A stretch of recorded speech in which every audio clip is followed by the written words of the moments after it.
Colorado Division of Fire. I guess we'll wait for the recording here to start. Once again, I'm Kirk Will. I'm the Prescribed Fire and Fuels Unit Chief for Division of Fire Prevention and Control, and also I'm the co-chair for the Colorado Prescribed Fire Council. I just want to thank everybody for joining today. Looks like we've got a great group of folks, so I think around 60 participants. That's great this morning. Just want to thank everybody on behalf of the council for joining today. We're here as a council to provide education and information. We're at kind of a clearinghouse for people that are interested in prescribed fire. These workshops, we like to do them once or twice a year to give everybody the latest policy information and science with what's going on in the state of Colorado with regards to prescribed fire. So once again, thanks to everybody for joining. We got a great lineup today. We've got Boyd Labita here that'll be talking about the Colorado Smoke Air Pollution Control Division smoke program. Executive Director Dan Gibbs from the Colorado Division of Department of Natural Resources will be speaking today. We have a panel of state agencies that'll be discussing what all the state agencies' roles and responsibilities are. A U.S. Forest Service representative. We have a Parker Titus here with Nature Conservancy that's going to be talking about some legislative activities that are going on, and also some miscellaneous other projects we've got going on around the state. So going to be a great lineup, and I hope everybody has a good learning experience today. So with that, I'd like to invite Boyd Labita up for this morning to talk about the new COCAMP smoke permitting process. So Boyd, what do you got going on? Yeah, absolutely. You guys got me both voice and visual. Can you see me? Yeah, good deal. Great. Thank you so much, Kirk, for the introduction. I just glad to be here. Glad to see so many people participating and taking an interest in this. It's just like this. We have a really compelling situation in the West and in Colorado with fuels and the need to have fire occur in our landscape. And, it's a pinch point, just lots of challenges to do it. So thank you for taking that on and doing that work. Thanks to the council for putting this together. Good platform for us to present the smoke side of things. Impressive lineup, by the way. I probably don't belong in that lineup, but I'll do my best here for you and give it a go. So yeah, so I'm with the Smoke Management Program for Colorado. We're part of the Air Pollution Control Division in the Department of Public Health and Environment. So every state has got some version of a smoke management program for prescribed fire. It is largely driven by the Clean Air Act, which was passed ultimately around 1990. And basically directed each state to develop their program to be in compliance with the Clean Air Act. And so we've done that, and we're working hard on that. And that is relatively recent, when you think about natural resources history and activity that's been going on, that's a relatively recent thing. So I'm benefiting from some work that my predecessors have done. Colleen Campbell is a co-worker of mine. She's been in the smoke program really since it got going here in Colorado, and has really seen it all and helped guide it through. So I'm really grateful to work with Colleen and just get her guidance. And also Sarah Gallup. Many of you probably know Sarah from when she was doing the job I'm in right now. She just super energetic, super smart lady that really kind of did the polling of the players for prescribed fire and smoke, and really is largely responsible for building the platform that we have that we're doing permits on. So really just trying to carry the baton for the time I'm doing it, and try to help us collectively move ahead on this twin goals of what we're doing. So on one hand, we've got this fuel loading.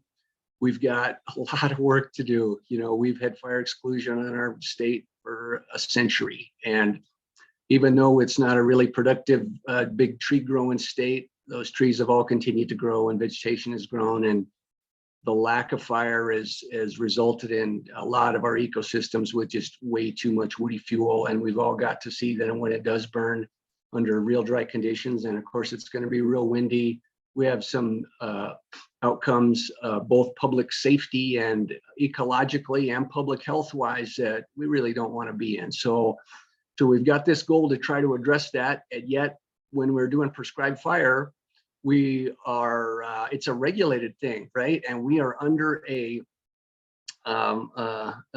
context of trying to control that and do that well and protect people's health as we're doing that. So it's a challenging goal. It's a challenging state to do that in because of they're just the variety of situations prescribed fire will occur in, right? We've got these great big landscapes in Northwest Colorado and much of the Western Slope and the San Luis Valley and Eastern Colorado. It's just unlikely we're going to have a smoke impact from prescribed fire activity. And then yet also we've got mountain valleys that have lots of population in them, and they get heavy inversions that stick around. We've got highly populated Front Range communities that are right in the WUI and tucked snugly into this fuel layer, and all that work needs done at that time. So it's difficult setting to do that in. And so again, hats off to you for taking that on and working on that and trying to move that forward. So my job here today is to tell you about our permitting system and what we've evolved to. So about a year or so ago,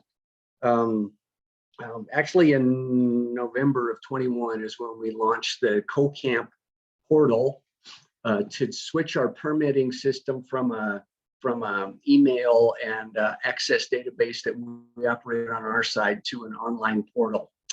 And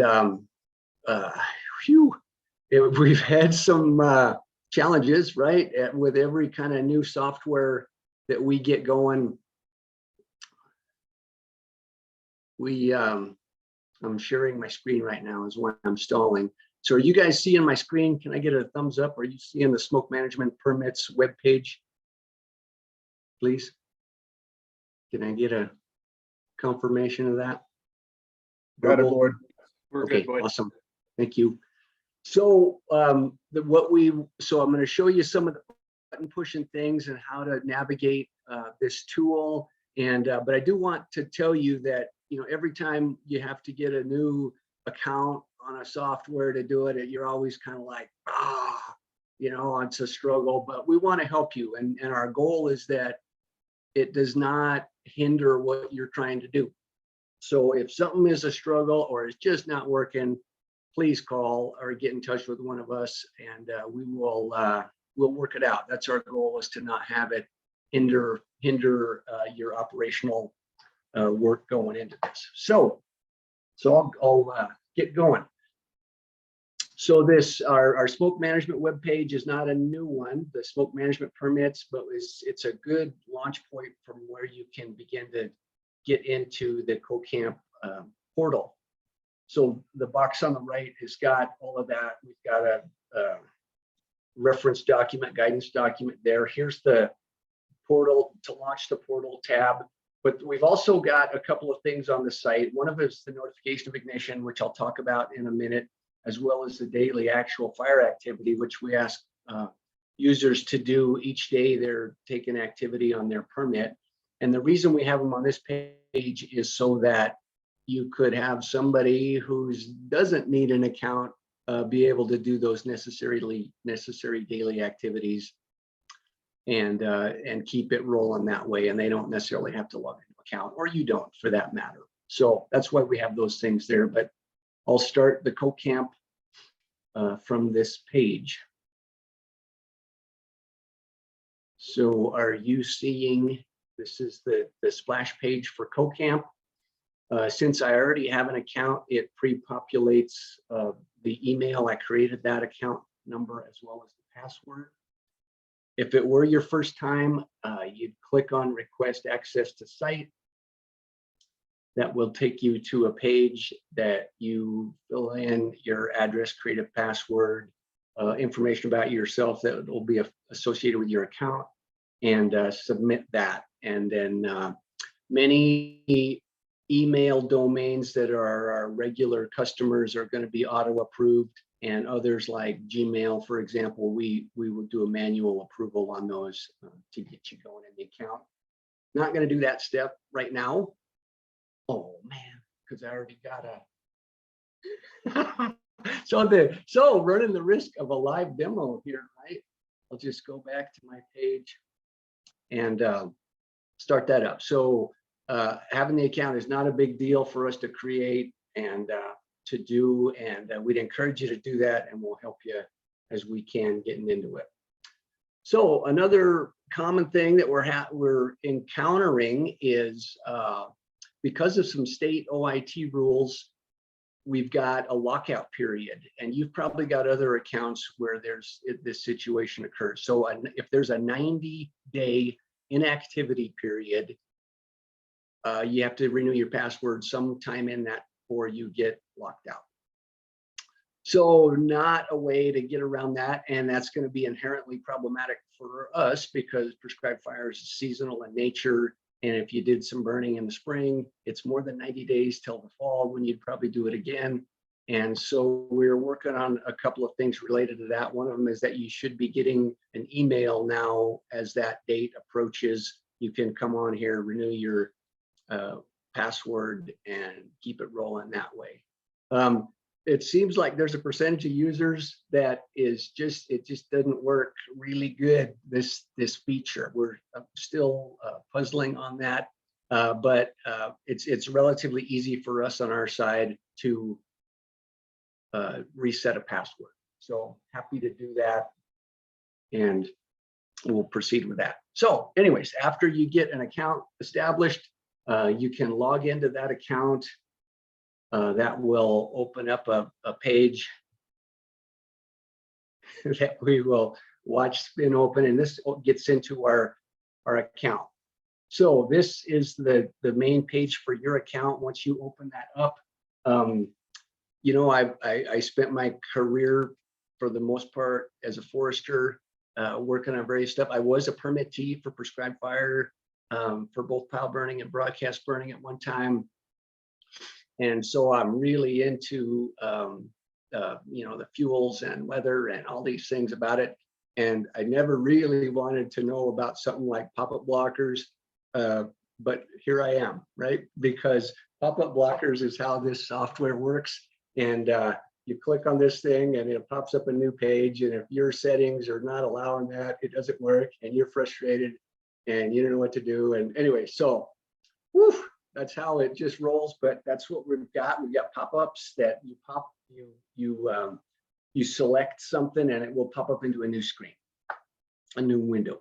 So that's how it's built, and that's just how we have to adjust to. And I know there's institutions that people work in that you don't necessarily have the ability to adjust those on your own machine, and so there's challenge there to work that out. So anyways, there's directions on how to do pop-up blockers for various browsers there.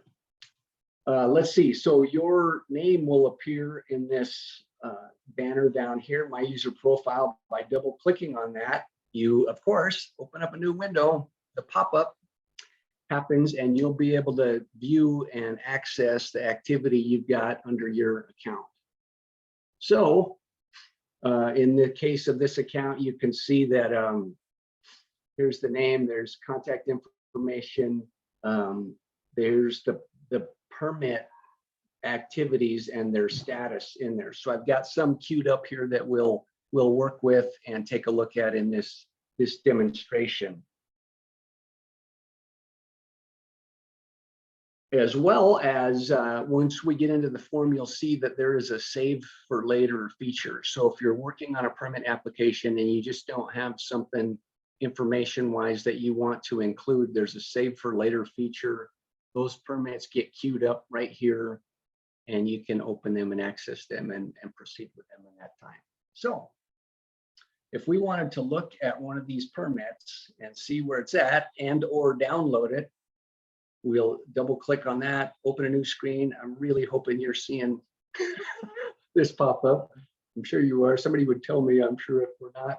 And this is the page for that permit. So this particular permit, FCS, I named it test, etc. And here's information about that permit.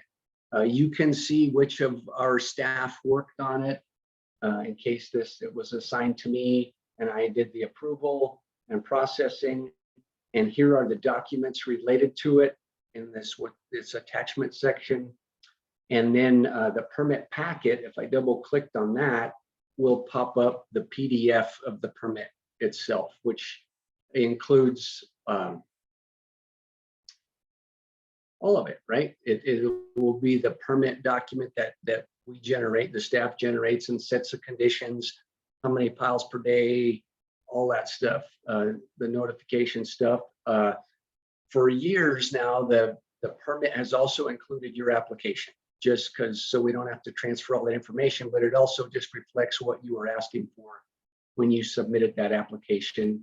And then plus whatever other attachments, it's typical to attach maps or maybe your public announcement or whatever else that we can include those in an attachment. So that's how you would do that. You can download that if you would like. If you want a printed copy, you can just print from there, or you can download it. And that is the permit and how you would see that. The rest of the documents in here are just components of the permit packet. So that's how you would see that. There's some tabs across the top of this that are so discreet that when you're new to it, you don't realize they're tabs, and that's what you're looking at. So application data will just be information that will be bringing from the permit document into the record here. And this is what will ultimately, if you do it a renewal, it will be populated from this information here. The contact for the burn would have been the one that was on the application. There's the daily reporting. You can find information, and we'll do a demonstration of that on the daily activity. And for those permits that have a billing, which are typically the private ones and some of the local government ones, there is a way you can make payment here in the portal. So let me demonstrate how to request a new permit. So going back to this page, which was my profile page, I opened up from there, and trying to watch the time and not let that get away from me, but I'll just demonstrate a basic pile permit, and I would do that from this page. I'll click on this large blue button, request a burn permit, and that will open up a form in our system that'll allow me to populate information on that and then submit it. And then ideally then, once it's all completed, it comes into our workflow and we can take action on it. So a couple of finer points about, there's some things that as a staff we can edit in there and some things we cannot. So the burn name is one of those things. So choose carefully, right? Because we can't edit, can't edit the burn name. So Dry Fire Council, what do we got? 14 February 23. I'll just name it that. Just as an example, it's a pile permit. I'm just gonna, and the year that you're requesting it for. So as you know, our permits are a calendar year basis. Maybe not how we would have chosen it if we would have set it up. That's just what's in the regulation. So you know, December and January, especially for piles, we're doing lots of renewals, and we work hard to turn those around quickly for you so that you don't lose an opportunity to burn in January once you get people and conditions and everything that needs to line up to do a burn. So anyways, we work on those, but please put all four digits of the year. Don't write it out, just put the year. Please just put the 4 digits of the year on there. I've just been using one of the state Forest Service ones as a demo here. So the red asterisk buttons, of course, are the required. You can't proceed without those. And we'll just quickly fill one in here. We asked some information just about, you guys have all filled out applications before, but I'm just gonna quickly populate in some numbers. So latitude, longitude are important just because that helps us place it in where it is in the state.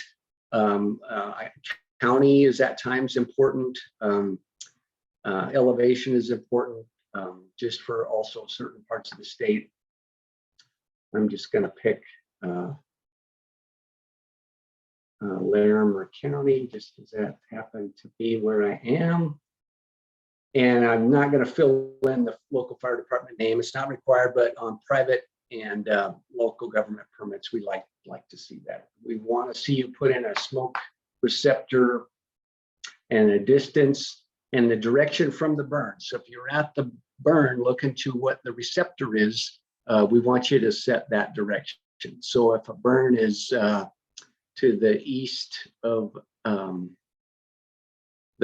the receptor, it's going to be west, right? So the smoke receptor is not necessarily the nearest house. It is like a community or some geographic feature that people would recognize. Again, it helps you identify where there might be a collection of people that might be impacted by the smoke, but it also is a geographic reference on just where it occurs on the landscape.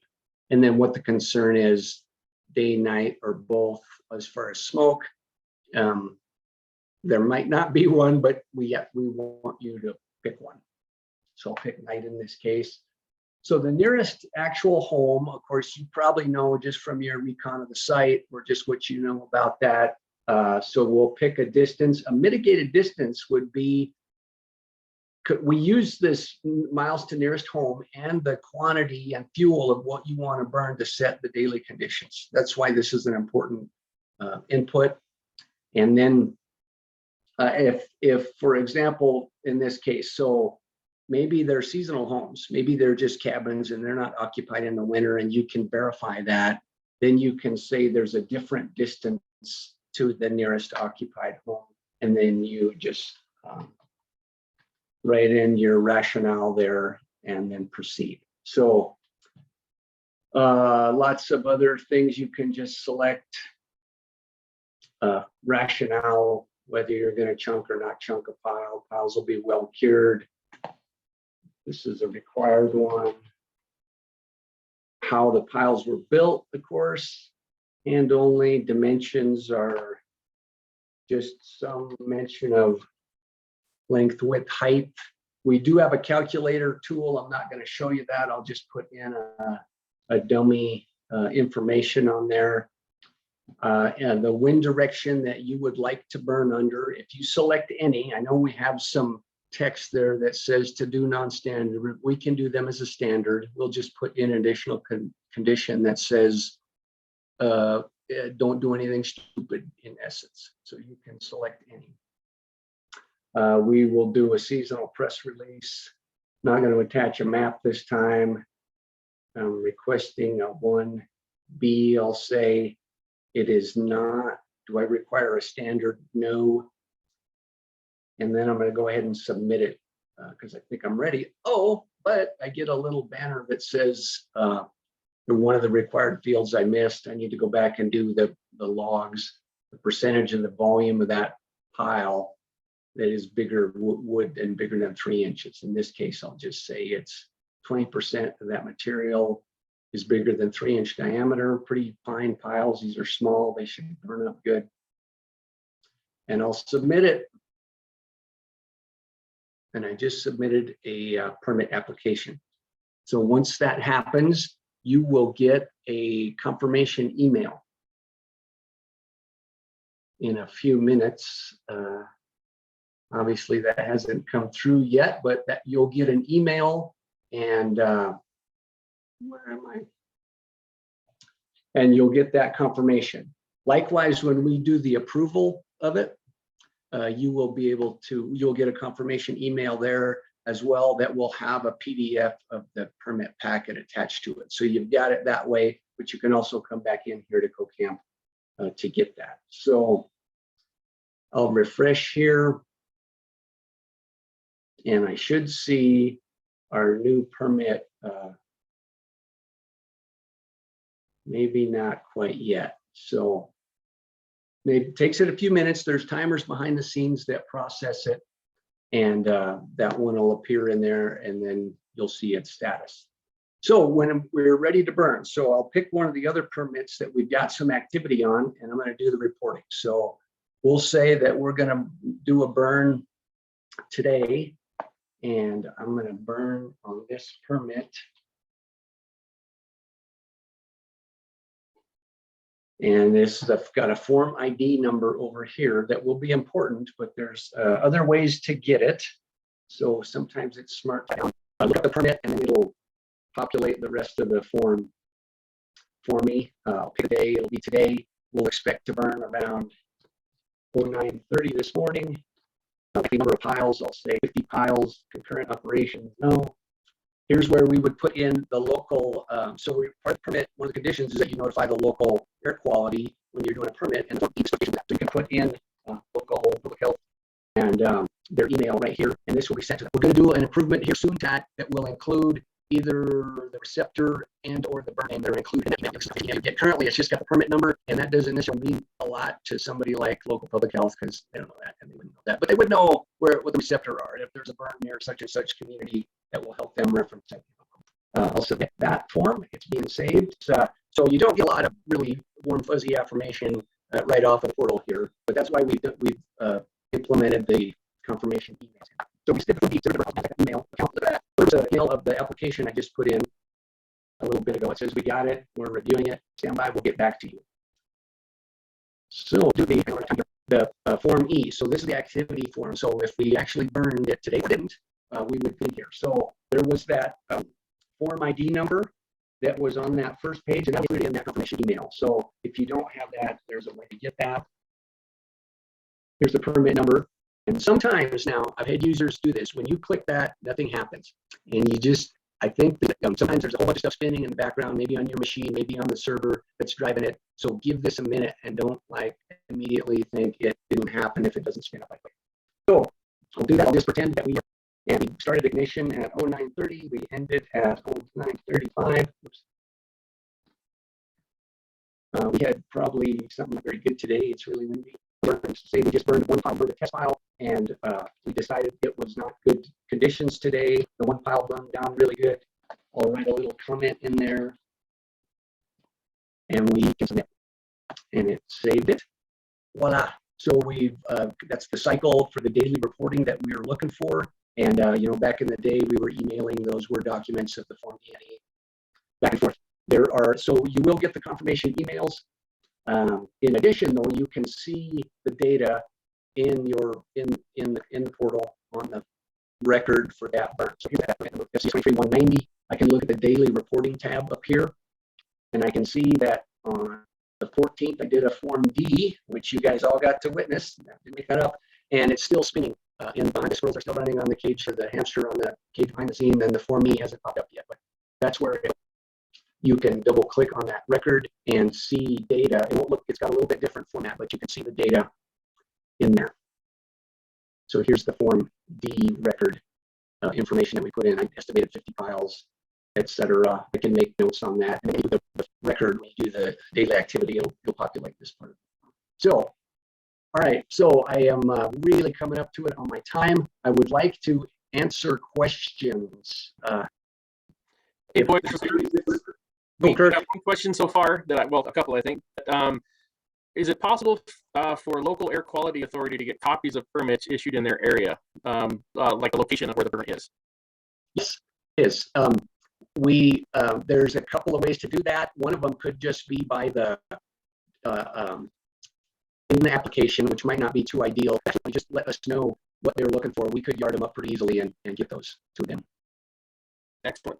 And then there's another question in the chat about Secretary of Agriculture announced a number of measures intended to reduce barriers in priority landscapes. Are there any conversations in the state or the feds to explore how this declaration might benefit resources on the ground regarding smoke management?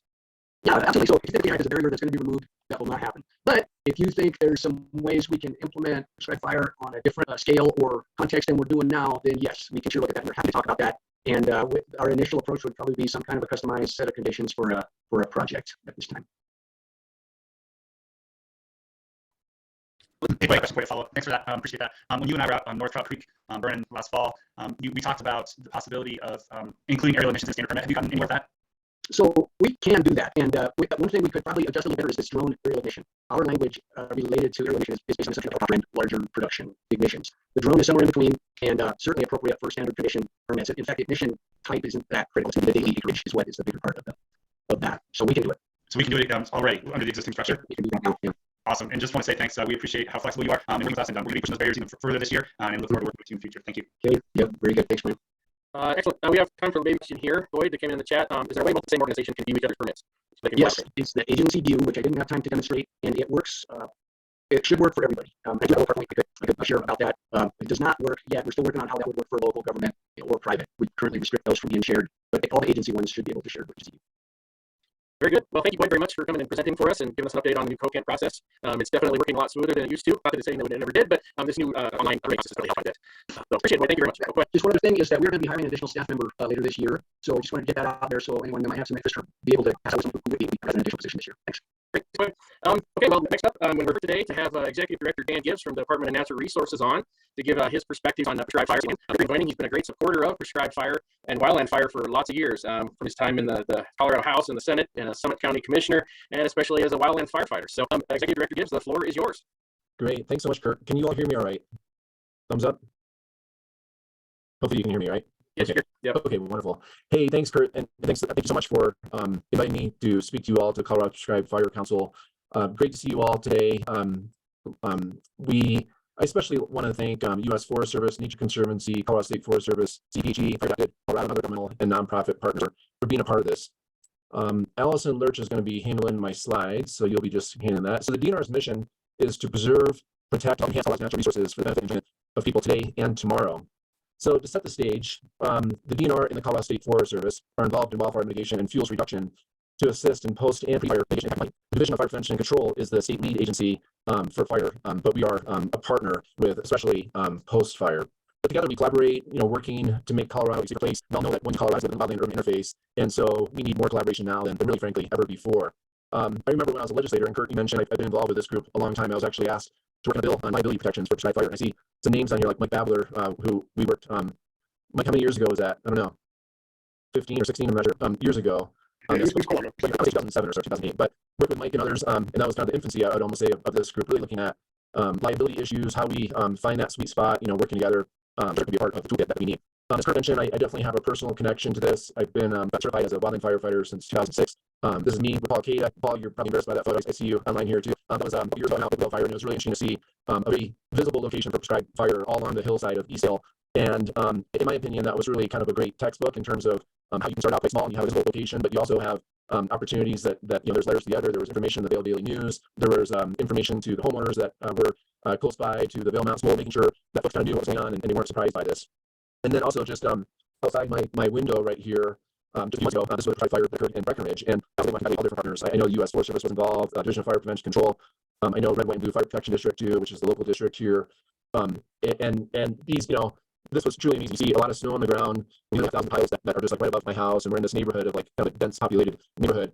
Very, very visible to say the least. But again, for the situation, there was information in some of the news. There were town hall specific to provide information not only for the neighborhood, but for the kind of Summit County and town of Breckenridge. I also saw we have a neighborhood Facebook post that was involved too, to make sure people had the best information on what was going on. And like SE alert, to make sure folks know, hey, there's a prescribed, and there's also variable message boards. But again, in my opinion, kind of textbook of what I wanted to see. And honestly, my house, had these folks taking my window right here, and even with some of my fire credentials and knowing the people that were involved with this, I have great faith in. I'm still nervous, about it and what was going on. But get that snow on the ground.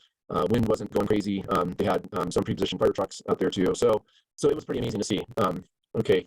Now, so you all know you're part of the prescribed fire council. Fire is beneficial, but I would just add my 2 cents on this. So as we all know, foresting and prescribed fire management tools are really tools that land managers need to use to address, our ecosystem and really address the United States, and really help look at the risks that we have. As you all know, an Undersecretary of Agriculture was just in town just last week, and he announced over $30 million. It was almost a $6 million commitment for the Front Range area. But prescribed fire is a great cost-effective way where, I think in most cases, it's $150 to $200 And then when you look at the costs of, full scale suppression, leaving in air resources and so forth, that's thousands of dollars. So it's a really important tool in the toolbox that I think we need to utilize when appropriate. So the DNR really understands these benefits of prescribed fire and supports implementation where appropriate. And we have the Colorado Strategic Wildfire Action Program that runs our workforce development grant, which provides this partnership with Department of Corrections, our SWIFT crews, as well as Colorado Youth Corps. And there's grants for prescribed fire training as well. And just this winter, here's a photo of the Canyon SWIFT crew that assisted the USDA in the Kachara burning of 4,200 acres of 4,200 piles in a 150-acre project area. So really important work. Additionally, the cash grant for prescribed fire training exchange, or what's called TREX, it was awarded to the Ember Alliance. So this is a great opportunity for classroom and on-the-ground training to support prescribed fire. On state land, the DFPC, the Colorado State Forest Service have been really incredible partners in burning the backlog of piles from the last 10 years. And CPW would really like to do more and have some additional training for their RSP3 qualification. And so we hope to see more of that in the future. But this year, the State Land Board will have a DFPC burn almost 20 acres of piles in Park County if the conditions are right. So hopefully that will work out. So what does it look like as we move prescribed fire moving forward? I'd say overall, the state is implementing prescribed fire slowly and carefully in areas where it can make a real significant impact. And given the right conditions, it's a right tool. We should use it potentially more often, but with the utmost caution. Because Colorado is a local control state, as we all know, and prescribed burning on private land can be most administratively difficult at times. So I'm excited to see DFPC certified burner continue program, provide training for those with expertise to private landowners around the state, which is really, really important. I also appreciate the nonprofit organizations like Ember Alliance and Colorado Fire Camp and local fire districts for providing training and resources. We really need to have everyone at the table when it comes, and also besides training, we need to work with our communities and partners to increase social buy-in. Community conditions need to be ready for prescribed fire, just like environmental conditions required to burn. So as we all know, not everyone likes smoke in the air, of course. We need to protect smoke-sensitive populations and provide resources for indoor clean areas. And everyone needs to be aware of that risk. And actually just thinking of like what's good smoke and bad smoke, we've had some really robust conversations with DFPC, Chief Mike Morgan and myself. We're involved with the National Fire Commission, and we're really looking into those issues. And then in closing, I really think that prescribed fire, it's a really important tool that's needed in Colorado. It really takes collaboration between science, government, civil society to move it forward. And I'm really pleased that you invited me to join this conversation today and learn from you all what works well, what doesn't. But I feel really good about some of the prescribed fire that I've seen over the, not only in my backyard here, but also, right around the corner in Vail, and really and having these smaller burns that help build kind of community support and buy-in that could be foundational to do more in the future. So Kurt, thanks so much for inviting me. I'm happy to take any questions if anyone has any. Any questions for Director Gibbs? You can run through the chat and. You got a question for you. Thanks for that presentation. I know looking through the crystal ball is always, do you think those funds be available for sometime in the future, or was that kind of a one-time offering, particularly the stuff that the partnerships and the counties were able to apply for? Yeah, well, first of all, Brian, you voted that you probably are the coastal swap, as well as actually Furworm now moving forward. But some of our state grants historically have had a prohibition on using any state funds in any federal lands. I personally am grateful that we're really looking at all the approach, because we all know wildfires don't give a damn if it's on state, private, tribal, federal lands. It's kind of where it wants to go. So I'm grateful that these funds can be used on this patchwork of things in Colorado. But moving forward, part of the governor's package, we actually saw a $5 million request from the governor to continue this program moving forward. And then I was actually at the National Fire Commission meeting. Barb Kirkmeyer, that I've known for a long time. And she said, Dan, have you heard the good news? And I was like, what? And she said, we actually voted to add another $5 million for Coast Swap. And I said, no way, that's amazing. And so not only so far in the package, we're requesting 5, but it looks like we're likely going to get 10. And the need is immense, as and especially if we can partner with you and as well as the Bureau of Land Management and Denver Water and HIP footprints and nonprofits. If we can take right pace, right scale, right location, just imagine what we can accomplish together. And so to answer your question, my hope is that it continues. And right now it's continuing with the sales page. So it's always up to the legislature, obviously, to decide what's important to them. But we've heard really good feedback so far, and as long as the governor supports it, we're in good shape. Any other questions for Director Gibbs while we have him? Nope, it appears not. Thank you very much, Director Gibbs, for coming on today. It's been a pleasure to meet up with us and to give some state perspective on the prescribed fire. We really appreciate it. Yeah, well, thanks, Kurt, and I appreciate you chairing this really important council and to kind of scroll through and see a lot of awesome people here, Ryan McCauley and all the other. It's just an honor to get to work with. So thank you. Appreciate it. Thank you very much. So let's see. Next up, we have a panel for State Forest Service, DFPC, DNR, about how we as state agencies are working together well, and what we're doing as agencies to try to solve some of this prescribed fire, overabundance of fuels problems as well. So definitely let everybody know what each agency does as far as prescribed fire fuels work and some other things that we have out there. So with that, Kristen, would you like to go first? Kristen Garrison with the Colorado State Forest Service. Sure. My name is Lyle. Hopefully it'll work. I love technology. Anyway, I'm Kristen Garrison. I'm the Associate Planning and Implementation for Colorado State Forest Service. And Daniel Beveridge is our fire fuel watershed manager. He was not able to attend today, so I asked if I could run through the presentation of what we do, what our role is for prescribed fire in Colorado and fuel. So let me screen, and I'll walk you guys through the PowerPoint here. You guys see that? Editor. I see what all right. So just want to go through briefly a little bit about State Forest Service. It's more clear what we do at times. So some of our is we're focused on stewardship, of course, not only for today but for tomorrow, and whether that's forest management or fuels mitigation, tree planting, that's really what we're focused on. We've been an agency since 1955, and we're people systems for forestry, worship in the woods. Wildfire mitigation expertise is a big part of what we do in outreach and education. We are a part of Colorado State University, and we do provide staffing for the Division of Forestry and DNR. And I'll talk more about that relationship a little bit later. We've got a as a unique relationship that we have that a lot of people may not be aware of. One of the biggest things that we focus on as an organization is forest and fuels management. And we don't own any property, and so we provide landowners, our state properties, and we also work on federal lands through the neighborhood authority. So we are doing control state range direction. I'll familiar that we have a lot of state and federal grants for treatments that come to our agency. And the biggest thing we do is work with collaboratives. It's engaged on India, so we're looking at bigger landscapes. You know, for years we did kind of the shotgun approach of individual landowners, small properties, but especially with the update of our Colorado Forest Action Plan, we're really looking at priority landscapes, bringing both our efforts. And in addition to that, is trying to use the latest tools in science so that we're not just treating easy acres or opportunistic acres, that we're treating acres, the right acres on the right part of the ground. We're also we manage the Firewise USA program, which is linked in with fire adapted communities. Community wildfire protection plans. We play a big role in that of management state standards. We're asking CWPP, and we're part of the core team with that, and so we do help improve our communities. We also update mitigation guidelines on home initiatives that came out. It's been 2 years now, time flies by. But we maintain those to make sure that we're getting the latest information out to primarily landowners, but also practitioners. Forest Atlas is our wildfire planner, viewer house, and then fire application and support. So when it comes to prescribed fire, a lot of people ask, well, what is CSFS's take on it? Again, some things that happened in the past, which people know about. And things is we recognize fire. It plays an important role in our ecosystems. Nature actually does mention, where it's appropriate in the right places, and we have to have, plan for it and implement it in a responsible manner. And so when we write management plans, we put descriptions in there about how to treat the slash and fire conditions. And we really want to think when we're making our treatments, think about the slash and how we want to treat that on the outset versus after the fact. There are some state statutes, authorizations, and on this, that's good because that way you guys have to be on a number of junkies. But in state statute, some of the things we're authorized to do is protecting forest resources, working with DNR to manage forested lands that they're engaged in, whether that's state lands, secret lands, and wildlife. We manage to take a very active role managing state trust lands throughout Colorado, do an agreement with the state land board, and then designing prescribed fire projects, and also encouraging increased responsible use. So when it comes to state forest service responsibilities for fire, we have been doing power on state lands since 2014 in partnership with DFPC. And when we're conducting power activities, CSFS employees are functioning as employees of DNR through the Division of Forestry via state statute. And we bring this up because I just with the Government Committee in 2012 and some of the things with the Colorado State University, we didn't have liability coverage. And so because of our relationship through the Division of Forestry and staffing out with DNR, I want to make that clear because a lot of people get confused or may not be aware of that. So we've been running for a number of years just pile burns on state lands. And in 2021, we had a separate agreement up to that point with DNR, and we've had some separate agreements with DFPC. We've been working hand in hand. When we decided to do one interagency agreement for prescribed fire cooperation between CSFS, DNR, and DFPC. And basically, it was a way to say, hey, we've been working together, but firm it up a little bit and implement fire in Colorado. So when it comes to state lands, that's primarily where we spend a lot of our time. Is our staff as type 3 burn bosses come out for burn plans and function as a burn boss, only on the safe and local operation of our burns, but they have to be NWCG qualified. And we can't use volunteers on our CSFS led burns, pile burns, because of liability issues. So that's why we don't utilize volunteers working on our pile burning. Our employees require the NWCG qualifications, be qualified with their capacity tests, and prescribed fire burn bosses and trainees complete the biannual DFPC burn boss refresher. We follow the NWCG program standards for burn that, so this is a folks burn alignment. And then we do annual work planning between State Forest Service, Colorado Forest and Wildlife, and DFPC. As Director just mentioned, we have a backlog of files on various state lands, and so we're here to try to do things on that, leverage our resources. We also talk about what new projects are out there, and then identify which agency will take the lead with that. And then we talk about where we need to help leverage our resources between the agencies to get these projects done. We're just working on burn process will secure permits through HCD. We cover the cost on the state trust lands where we're doing the lead burning on for piles, and CPW will cover the cost on state parks and wildlife areas. So the state lands will be split out costs that using the yes. The future of where we're going with our fire program is in the process of updating our fire and fuels policy, and then the biggest thing is the implementation of our interagency agreement. That interagency agreement expanded State Service role responsibilities where we had been between power burns on state lands, and that's it. Working with partners, especially with DNR, realizing the value that we have of working together, and also the backlog of what we need to do. We're not able to assist our activities on all lands in a support role. We're not leading broadcast burns, things like that, but it gives us the ability to start leveraging our resources. Dan Beveridge is working right now to develop those guidelines for projects and participating training opportunities, especially like treks and other broad opportunities to get our staff experience and skills in that so that we can be a support role to others in Colorado to prescribe fire activities. Then I want to show kind of our field offices are in case folks aren't aware, so our website too. And then as I mentioned, he's not going to be here today, but this is Dan's contact information. So if you have further questions about our program after today, feel free to follow up with Dan. That's all I have. Excellent. Thank you very much, Kristen. Any questions for Kristen with State Forest Service?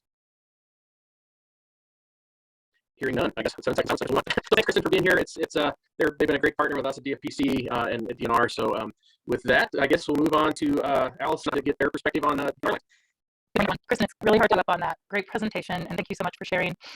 I do not have a formal presentation to share. I'm just going to go through some talking points and mostly focus on the Colorado Strategic Wildfire Action Program, or COSWAP, which was what Dan referenced and Brian asked a wonderful question about. So I'll just do a little bit of background on COSWAP and our role with prescribed fire and our newly developed program DNR, and then hopefully some time for questions.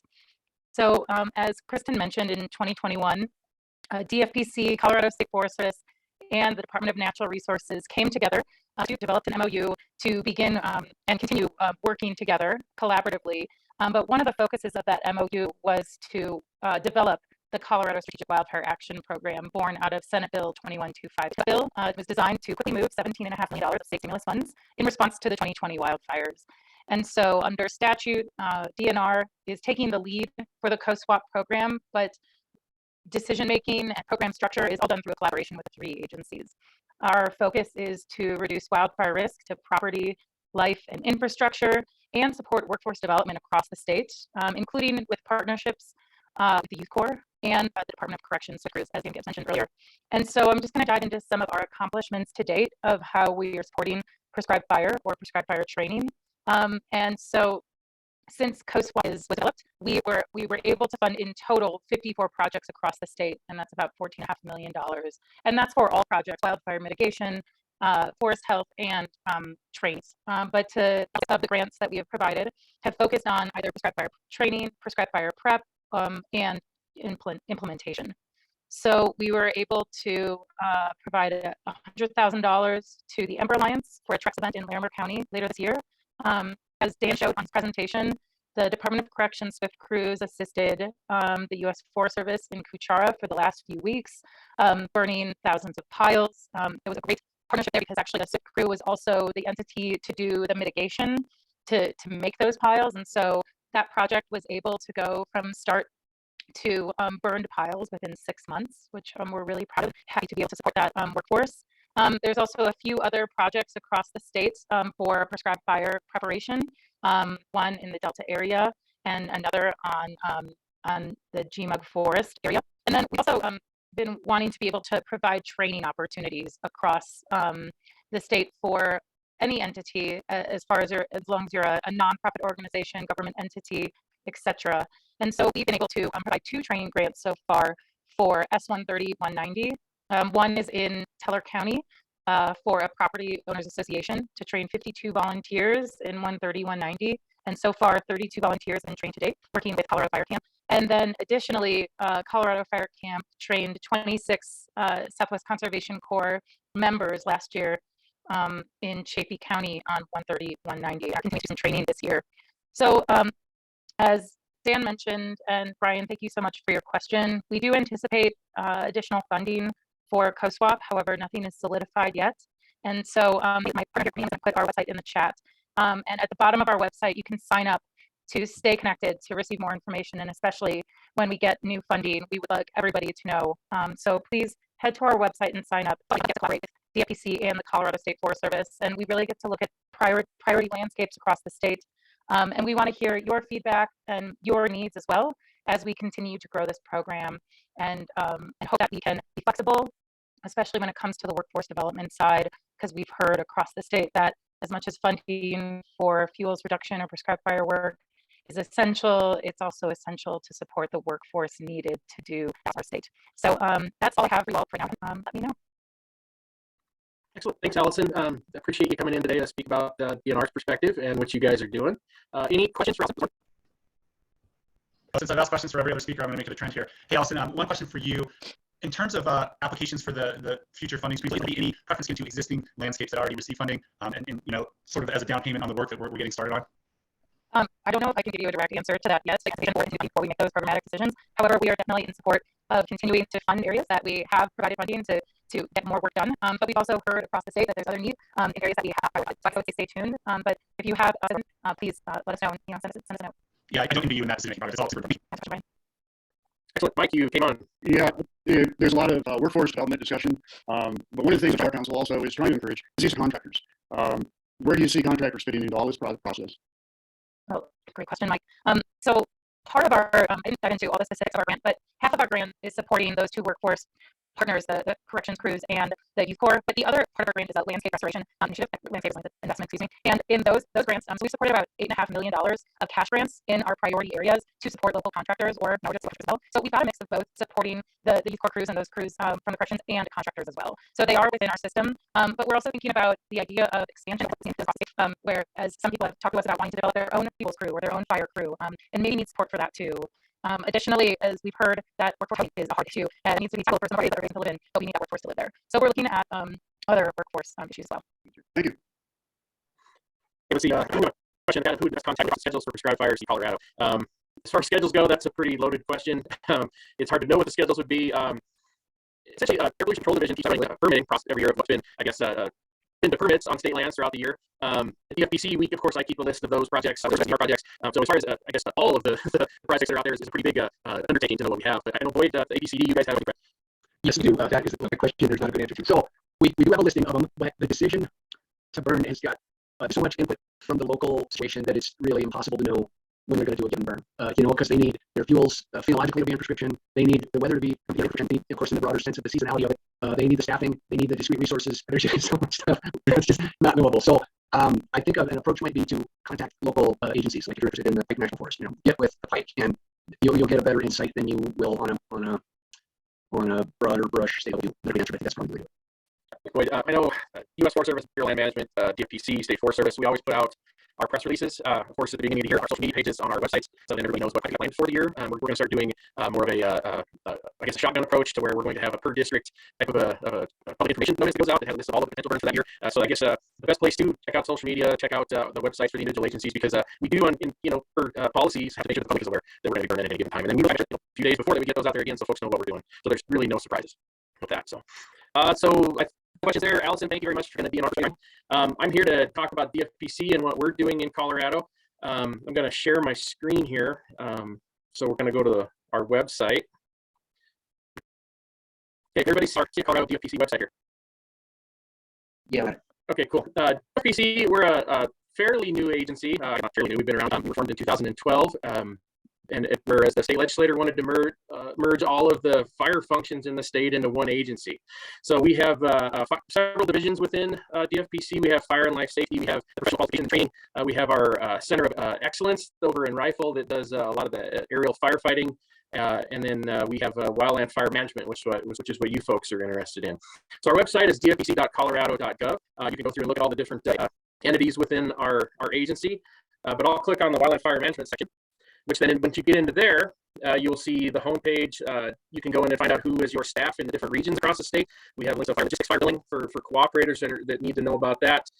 We talk about how wildfire works in Colorado, and then different resources that we have. We also have our prescriber that has links to several good resources in here that we utilize. So with our own prescribed fire at DFPC, we are there to assist all of our local partners, counties, other state entities with their prescribed fire needs. We do everything from planning, project layout to implementation. Under state statute, we are the prescribed fire subject matter experts for state lands in Colorado. So really, if you need a plan written, we can assist with that. We can give technical reviews. We can give technical advice when it comes to prescribed fires. We are ramping up a little bit more with more of our bosses. We're starting to get more prescribed fire burning in place.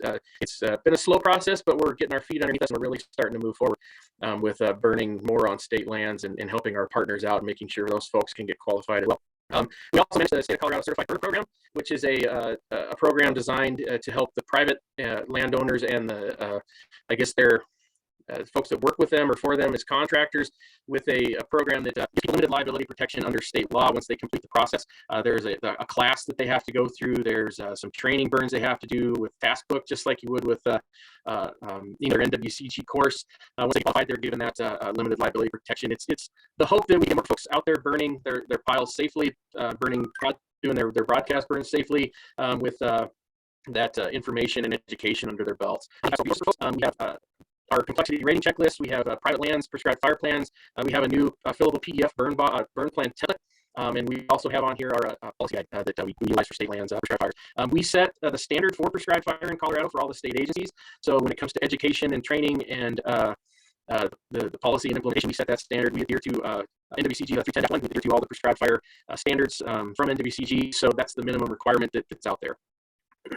We also have links to our dashboards and another. I guess I can stop sharing here. There we go. So, like I said, and numerous other people have said, we collaborate very strongly and with all of our other state partners, State Forest Service, DNR, entities such as Parks and Wildlife and State Land Board. They are essentially, the DNR's landowners. The State Forest Service is the experts for forestry and the field projects, and then we come in and are the experts for prescribed fire planning, implementation, and policy. So we had to have that agreement to allow us to work all together. We work really well together. We projects off of one another and make sure what's prioritized out there. Make sure we can pull off our burning in the right time and right place concept. We're not out there burning wherever we think that it's the, I guess wherever we think we want to. We look at right time, right place, and we are very science-based when it comes to prescribed burning. So with that, you guys have any questions for the panel when it comes to the state entities as far as what we do? Sure. I was wondering if you could say a little bit more about what the limited liability coverage covers for the certified burner program. So for certified burner, that is civil liability only. They're of course, at any time be criminal liability if you're negligent. Basically, when a certified burner goes through the process and they go through the program, they take their 2.5-day class, they get their task book, they complete their training burns. If something were to go wrong once they're completely qualified as a certified burner, then the state will step in and give them limited liability protection under state law. Now that has never been tested in a court, so we don't know what that looks like exactly. We don't know, I guess, what could occur there, but it does essentially give folks that little bit of a cushion so they can burn, have an education under their belt, so they don't just go out there without any kind of backing behind them, I guess. Let's see, great. Kurt, long time to see. Thanks to everybody who spoke this morning for all the good information. Still a little bit up here. This would be the best time to ask. As a unique agency like DMP, we don't have a lot of the resources to burn. Who, if like you guys would answer, as far as the best agency to rely on for assistance with the planning and even the burn itself. I've spoken with several DFPC employees and other fire departments. I'm just wondering where should I start to actually get started? Who's the best to help us? Well, all the state agencies are amazing. I mean, that's just what we do. But if you need help with planning, implementation, we of course at DFPC can assist with that. Within, I guess, the force as well as everybody else. Trying to get our folks in place to pull off burns, to be able to help folks whenever we can.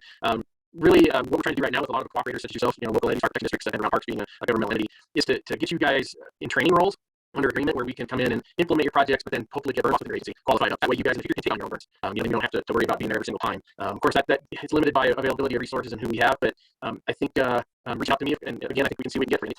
Actually, the aspect thing is actually sign up for the certified burner class next weekend in Concord, but I'm wondering how that actually will be applicable to my role in an agency. I mean, it'll be good training, I think, but I'm still a little confused on that one. So certified is really designed more for the private owner and their contractor that had really no agency backing behind them, so they could have those NWCG qualifications. What the course does provide for agencies though is experience in writing plans and planning projects. We go in class, we go through a plan from start to finish. How the plan is written, we go through complexity analysis, all of that. So if you're going to gain that valuable experience from that class and be able to go forward with an RxB3, I would suggest to you as an agency to go forward with an RxB3 instead of a certified burner, because you guys are, since an agency, you do have to follow those NWCG regulations and standards. Let's see, Dave Jones. Dave Jones, I'm up here on the East Coast, but we're doing some work in monitoring wildfires from space satellites, something like that. I'm just wondering if I know there's a lot of liability with prescribed burns, but are you looking at ways that you can manage wildfires and sort of put the bad wildfire out, but keep the good wildfire burning? So such pity, that's a whole lot more, less liability if it's a natural wildfire. Are you guys doing any work in that area to try to do more proactive wildfire? No, I'm not really doing much of what I guess they used to call the old, fire use type concept. I know U.S. Forest Service BLM has done some stuff where they're natural start wildfire in a lot of circumstances, and definitely expect to be a certain standard. They have to meet all sorts of things to be able to let that happen. But with the drought in the West the past few years, it's probably been able to do things. And until we get out of this severe drought that we had, I don't know how much of that we're going to do. I really can't help you with that answer necessarily. Boyd, I saw you came on. Not the first one. Oh, maybe you had something to add to that. So I do, but both Lori and Daniel have their hands up. Okay, we'll go with I think those first.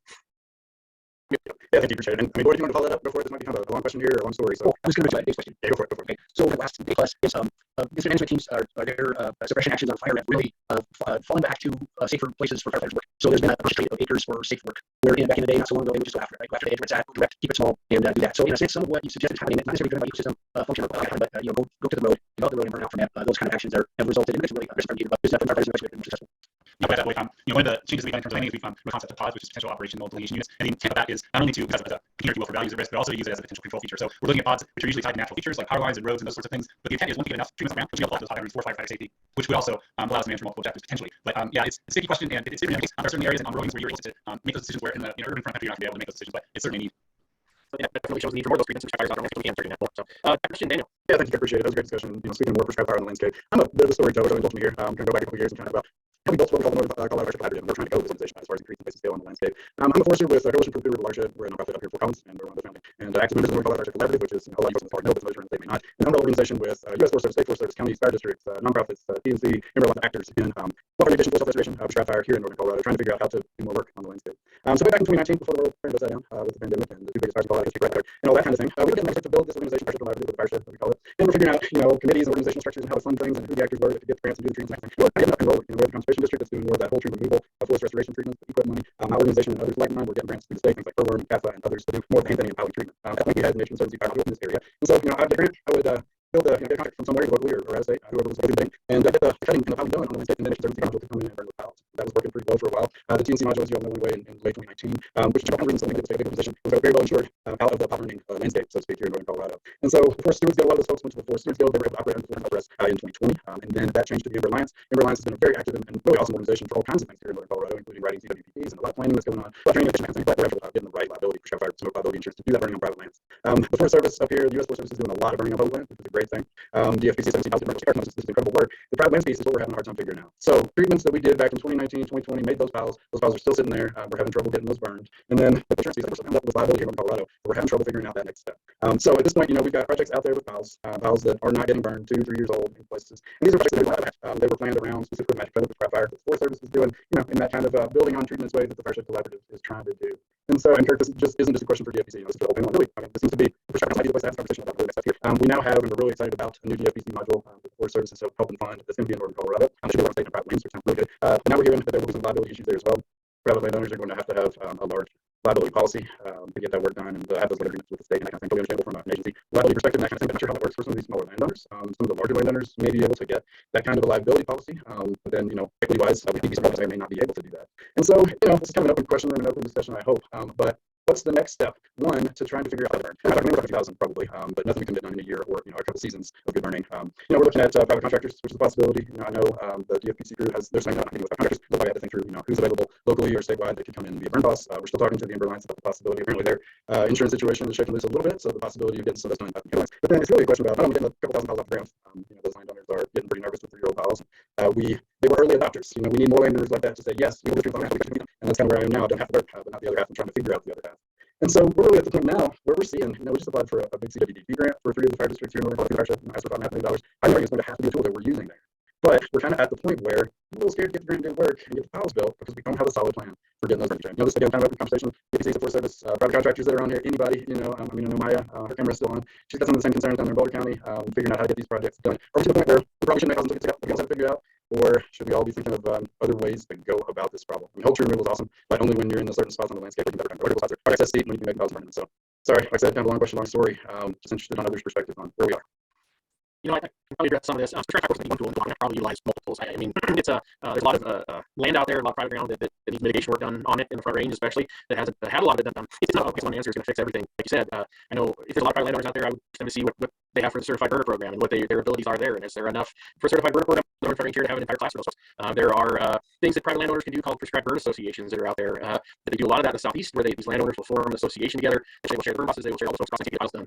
Like you said, DPC has the ability to work on private lands, but we require that liability coverage from that landowner and put some of that onus back on the landowner because ultimately it's their property. But that's doing it because we don't have a whole lot of people right now, and we're backlogged on other lands that we've got for state lands. So it's not that we can't help; it's just that we have the ability right now to help.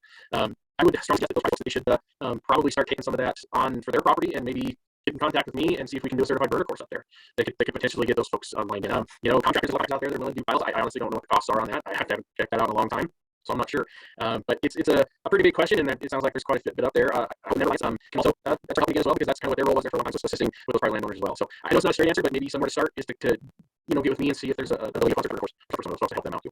Thank you, Kirk. No, I think that's a great answer. I think you're right about all of the above. I really think that's kind of where we are with these answers here. There's no silver bullet for sure. We're all kind of hoping there was, and we're going to find out that there's no silver bullet, probably not one different thing. I totally agree about certified burner and PDAs, that kind of thing. We do have some landowners up here that have been through certified burner, and that we've got landowners burning their own piles here. Maybe we should do that. I'm not sure if in large explain to them how much they're exposing themselves to by burning those piles. I still don't know a legal opinion there. How much liability do you take on in a gross negligent state if you're a burner and you're burning piles? I'm not sure if we did something like but yeah, I think PDAs, southeast, Florida, and where I'm from, people just burn stuff and they're getting the work done. So I think there are ways forward up here. I just think we're kind of capable of thinking about up here, and it's kind of got the work stopped. So that's great. Those are great suggestions, good answers, and we'll definitely be talking to the DFPC too about prioritizing some of what we've got and how to utilize that going forward. So appreciate your time, everybody. Let's see, probably maybe one or two more questions here. Gloria. To see everybody, this is a wonderful turnout. I'm with the Southern West. We are a major supporter of the Colorado Prescribed Fire Council, and my dad was time. I have one statement, one information, one piece of information, and a question for Kirk. We have a lot of resources on the site. I will drop our link in the chat for anybody who's not currently getting our e-news, our regional e-news for wildfire knowledge, science, events, news, and information. So you might find a lot of really great resources there. LS, this is your network, so please share your latest information with us so we can help get it out there. And Kirk, we can talk about this more offline, and I'd be interested in any other feedback from folks. We're looking at partnering with the Great Plains to help put on a burn plan workshop for the National Resource Conservation Service representatives to train their representatives on how to write burn plans, so we can have more outreach and training to the private landlord, but it has to be common and comprehension with what DFPC is already doing. So that'd be a project to talk about offline. We're also working on a lot of infographics that specify new information on behavior with grassland and grassland fire mitigation and the intermix, which is becoming a bigger issue. So to my basic question, Kirk, after all that selfless promotion, I've heard varying reports. Can you give us an idea of how long it takes to become a certified burner? Are we talking, if somebody could sit down and go through your entire course, let's say with no breaks, which is unrealistic, but how long does it take? Don't you have several levels? It takes a while or not so long? Well, so we have two levels of certified burner. There's certified burner B, which is piles only, and then there's certified burner A, which is the broadcast component to be able to landscape burn. Certified burner B has it's a 2.5 class for folks that have absolutely no fire experience, and then they of course get a task book, where then they have to write some plans for individual pile projects that they have, and then of course pull off those burns to then be able to be fully qualified. It honestly depends on the weather for the year. Fire doesn't really have to have that weather component to it. And if you don't hit your windows, who knows? We have a year like we did in 2020 where we don't have any snow on the ground or any moisture. It could be a couple of years before those folks get in there and get available. From start to finish, it's probably the season, depending on what everybody has for piles and what they can get done. It's going to vary. I would That's hope for burner A. That's for burner B. A. That's B. So To do certified burner. piles, Yeah, to do piles. it is just a 2.5 workshop. So you got a 2.5 day workshop, and then they have to do the project planning. Okay, thanks. Yeah. That's where I was confused. Okay. Yeah, project planning is what takes the longest, and then be able to get the burn done on the ground, and then go through the qualifiers. Of course, if they're doing broadcast burning, they need to be, because there was really no set standard for it. NWCG qualified as a Type 2 burn boss or formerly qualified. So a lot of those folks out there are former agency folks that are retired or agency folks that are former but that's really the only way in Colorado right now to get to that level, that certified burner A. Go through all those courses, and that could take several years, quite frankly, to get through that process. And are you required to be burner B already to do burner A, or no, that's already NWCG qualified? Yep. No, you don't have to be certified burner B yet. All right. Thanks for the clarification on that. And thank you for all the great work you're doing. Appreciate it. Let's see. I know that there was some questions asked for liability coverages and what we've investigated for liability. I know we've looked into it in the past. I know Parker had done some work with Nature Conservancy. Mike Babler, had looked into some of these things. We're going to get into that. Parker, Mike? I can provide a brief update a little bit later after the break during the legislative. That's where we'll cover that question. Again, just as Director Gibbs said, the liability and legislative issue has been 15 years at least been a barrier. One of the huge potential for work, but on the private lands, it still seems to be that there's concern about if you lose the fire. And like I said, it's never been tested. You go through the training and you lose a pile, and people underestimate, I think, the risk of piles getting away. Everybody thinks, oh, they're snow covered and it's no big deal. But they do, on occasion, they do cross boundaries. And so that's an area that CSU had a grad student that worked on it. The council has done 2 or 3 surveys. We work with the National Coalition of Fire Councils. But there still is that liability, and it still is a challenge, that risk in Colorado for sure. And hopefully, maybe Parker, when we get into your discussion, we can delve into it. Yeah, I'm covering quite a bit during that, so maybe best to get to it here. But I would say the Prescribed Fire Council, to other states that are doing, we can see in Oregon through their Prescribed Fire Council that they worked with the state insurance division to assess the scope of insurance providers for prescribed fires, local prescribed fires, and really that was a starting place that has some data-backed information from which they could then move forward on some future thinking in California. And the Prescribed Fire Councils and the state worked with the state to establish a Prescribed Fire Claims Fund. And what this functions as, this claims fund, is if a prescribed fire leaves its boundary and there's some sort of that fund is in place to cover those costs under certain conditions. And the idea there is that by having some kind of state-backed insurance fund, that it's going to make it more palatable for insurers to come in and then offer prescribed fire and smoke insurance that we're tracking through the Prescribed Fire Council. Excellent. Thanks, Parker. Thanks for on some of this. This has been a big subject for a lot of folks for a lot of years, and it's just kind of hard to solve, it appears. Let's see. Time for one more question here, probably before we go to a break, if anybody has anything. Nope, hearing none. So we're slated for a break here. I would say everybody will be back at 10:40, I guess. So that gives us about 15 minutes. So be back on at 10:40, and we'll start with Frank Keating with the U.S. Forest Service to start giving us on their programs. So thanks, everybody. Hey, thanks, Kirk. Appreciate the invitation. Again, Brian Keating with the Forest Service, been here in the regional office for almost 9 years now. I was asked today to talk about kind of what's the latest and greatest with Forest Service Prescribed Fire program, but specific focus on changes that we're implementing following the U.S. Forest Service Chief's Prescribed Fire Review that occurred last summer. Many of you are probably cognizant of what occurred in Region 3 with the Las Despensas prescribed fire escape. And then there were other escapes that occurred within the agency shortly after that or within the same time frame, including here in Colorado on Forest Service lands on the Grand Mesa Padre Gunnison National Forest. We had an escape. that unfortunately resulted in the loss of some structures on some private lands. And so the Forest Service, the chief, ordered a 90-day pause in our prescribed fire implementation so that we could assess our current state of affairs, where we're at, and identify any gaps that we may have in our program and opportunities to strengthen our efforts moving forward. And so I have a little presentation that I'll share with you guys now. It's really focused on implementation for the Forest Service side of things. Maybe a little too detailed for you guys, but hopefully it'll help paint a picture of kind of where we're going and some of the issues that we're dealing with, because they're issues that probably pertain to a lot of folks. So just to confirm, you guys can see the presentation.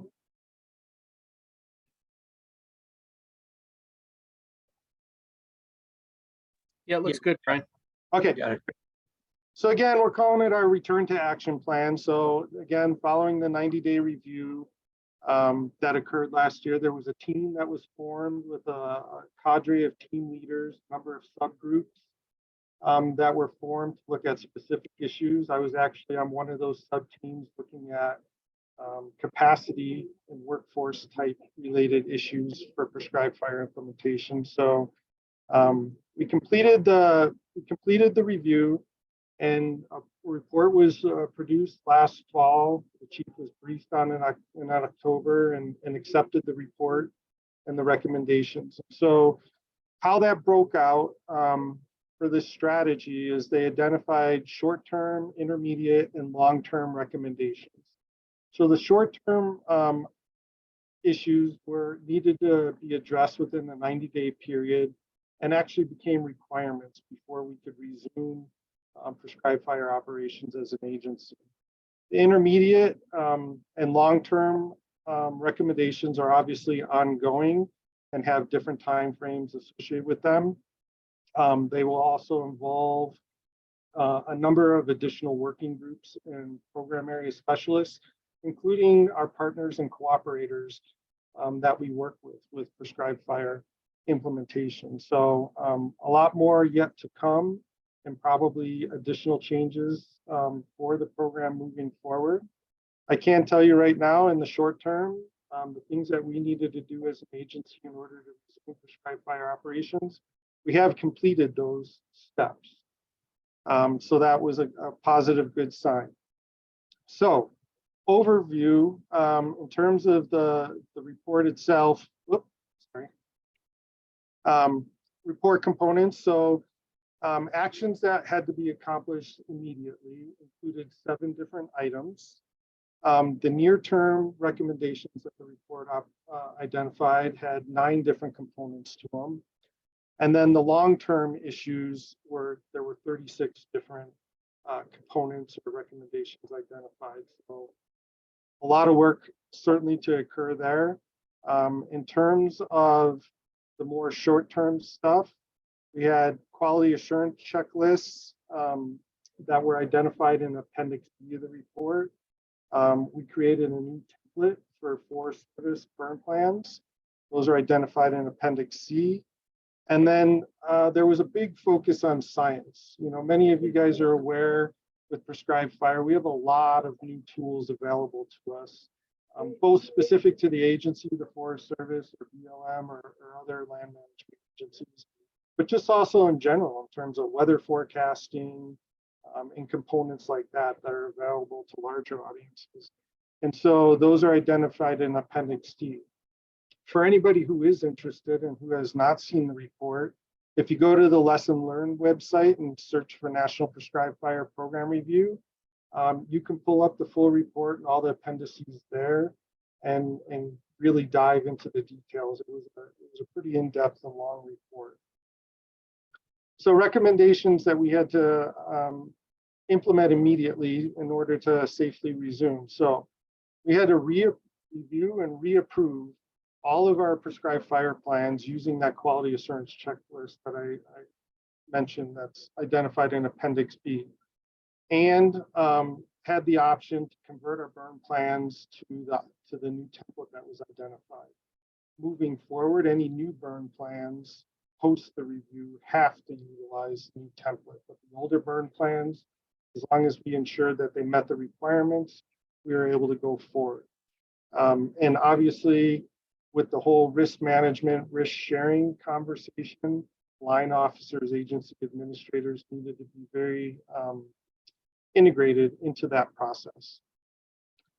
We now require that all our agency administrators and line officers, as well as FMOs, duty officers, and burn bosses, participate in the ignition authorization briefings, and that we standardize or really identify what our key communication talking points or triggers are during a prescribed fire implementation. A big one for us is the approval, the agency administrator approval to ignite a burn. In the past, we used to give the option of maybe line officers or agency administrators would authorize a burn boss to implement a burn plan between a certain set of dates. But now we are going back to a daily requirement. Every day we need to review the conditions, site conditions, weather conditions forecasted, as well as real time, and make a decision on a daily basis whether or not we can ignite the project. We also, for part of the go, no-go checklist, we added some additional elements. One of them that was new was the human factors assessment. Many of us are very cognizant that participate in wildland fire suppression operations that burnout is a huge issue. Fire seasons are longer, they're more intense, people are away from home a lot longer. There's just a lot more pull on folks, not only for our agency personnel, but also our cooperators as well. And so we want to recognize that burnout, fatigue, mental health, all of those are components that we need to include as part of our go, no go before we should be lighting a match. And so specifically, in terms of the site conditions, current drought conditions, we have to assess those, and we have to identify what the drought indices we're using to make that assessment. And again, I mentioned previously we would allow folks to authorize between certain dates, but now it's for a 24-hour period. So a lot more communication around that component. I also talked about the human components factor of it. And so we're reassessing and confirming that the experience, qualifications, and the fatigue factor of the personnel participating in the burn plan all meets the minimum requirements. You added additional language about weather forecasting. And then we're also talking about availability of resources. And so in the past, we've always said you need to identify contingency resources, but we kind of left it at that.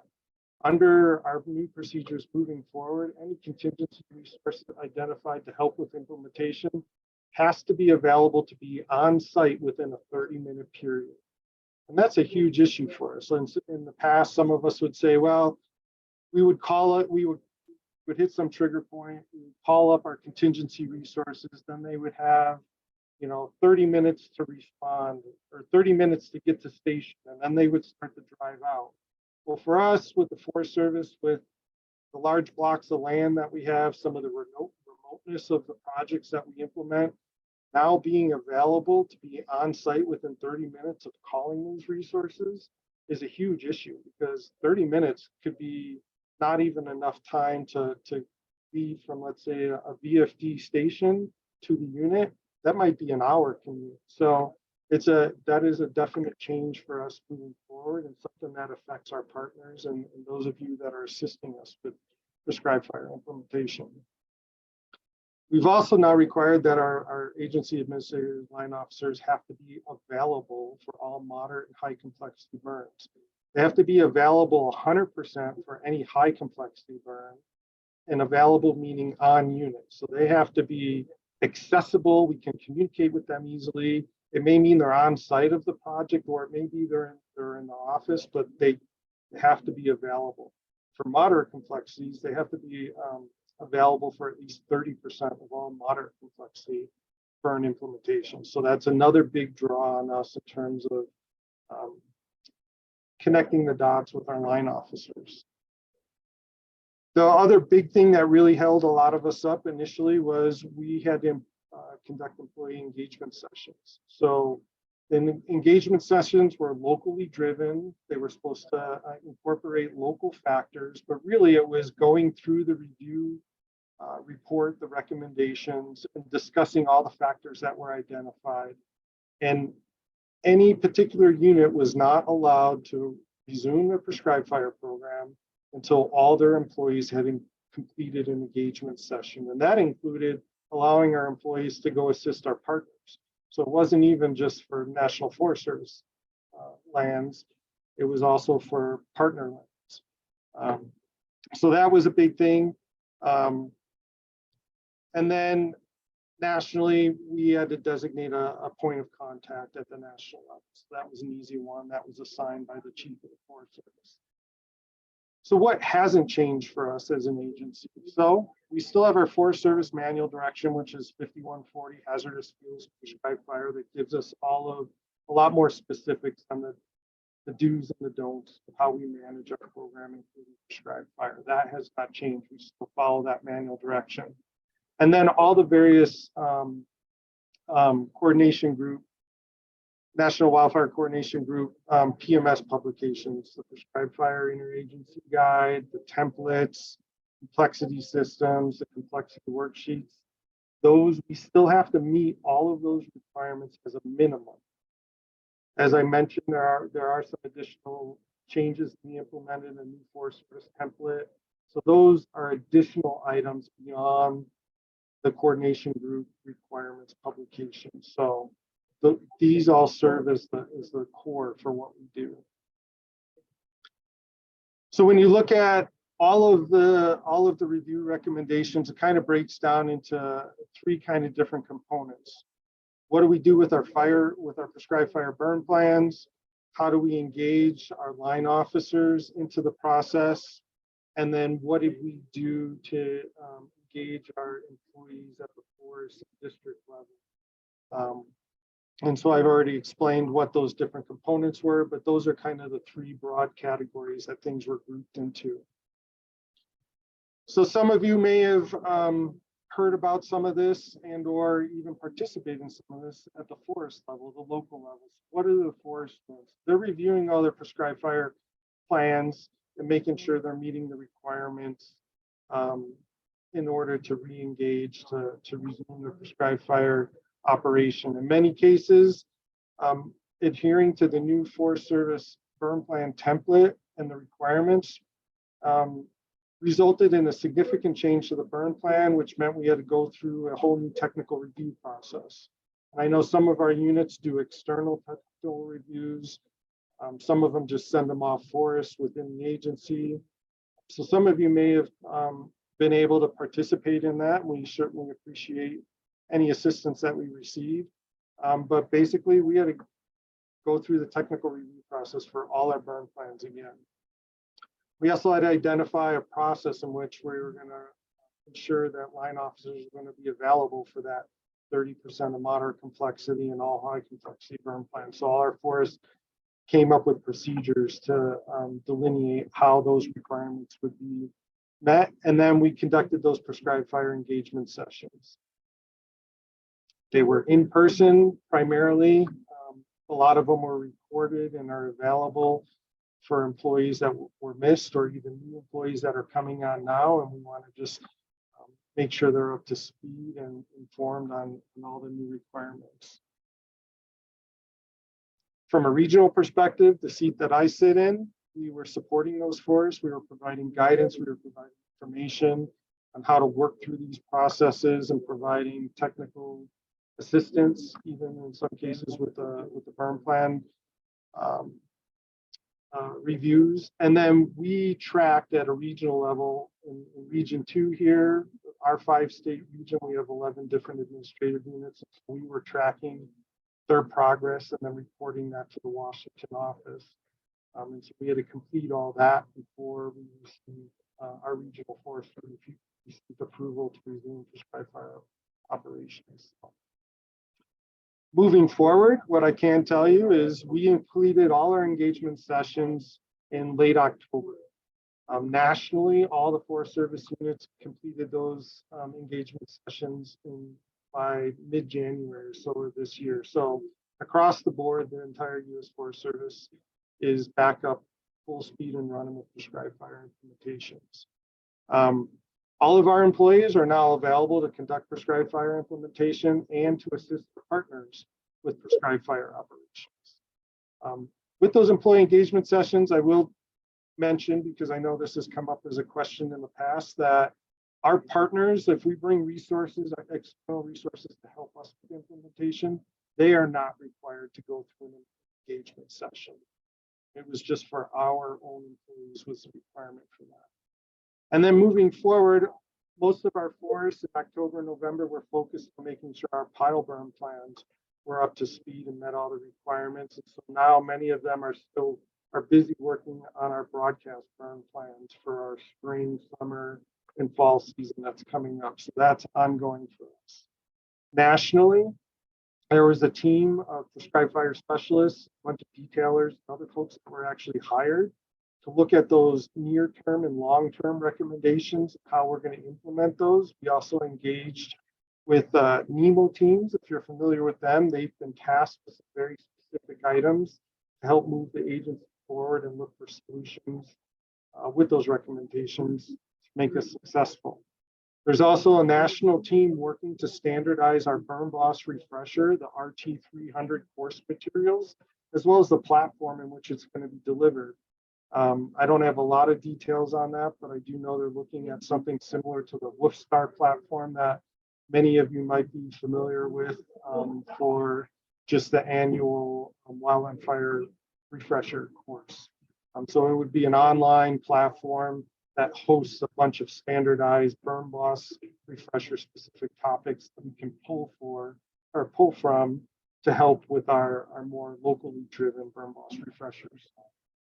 And then there's other efforts underway to assist with resource availability and mobilization. So one big thing we were just briefed on a couple of weeks ago is all of our national contracts we have in place for both crews and equipment mobilization for wildland fire incident support is now available to us for prescribed fire implementation as well. So that's a huge addition in our capacity, especially during critical periods where we've got resource limitations to help with our implementation activities. As well as they're looking in developing a mobilization strategy. So how can we better utilize existing processes, or where needed, identify new processes to move resources across the country, between forests, between regions, between states, between agencies, all that kind of stuff, so that we can have the capacity we need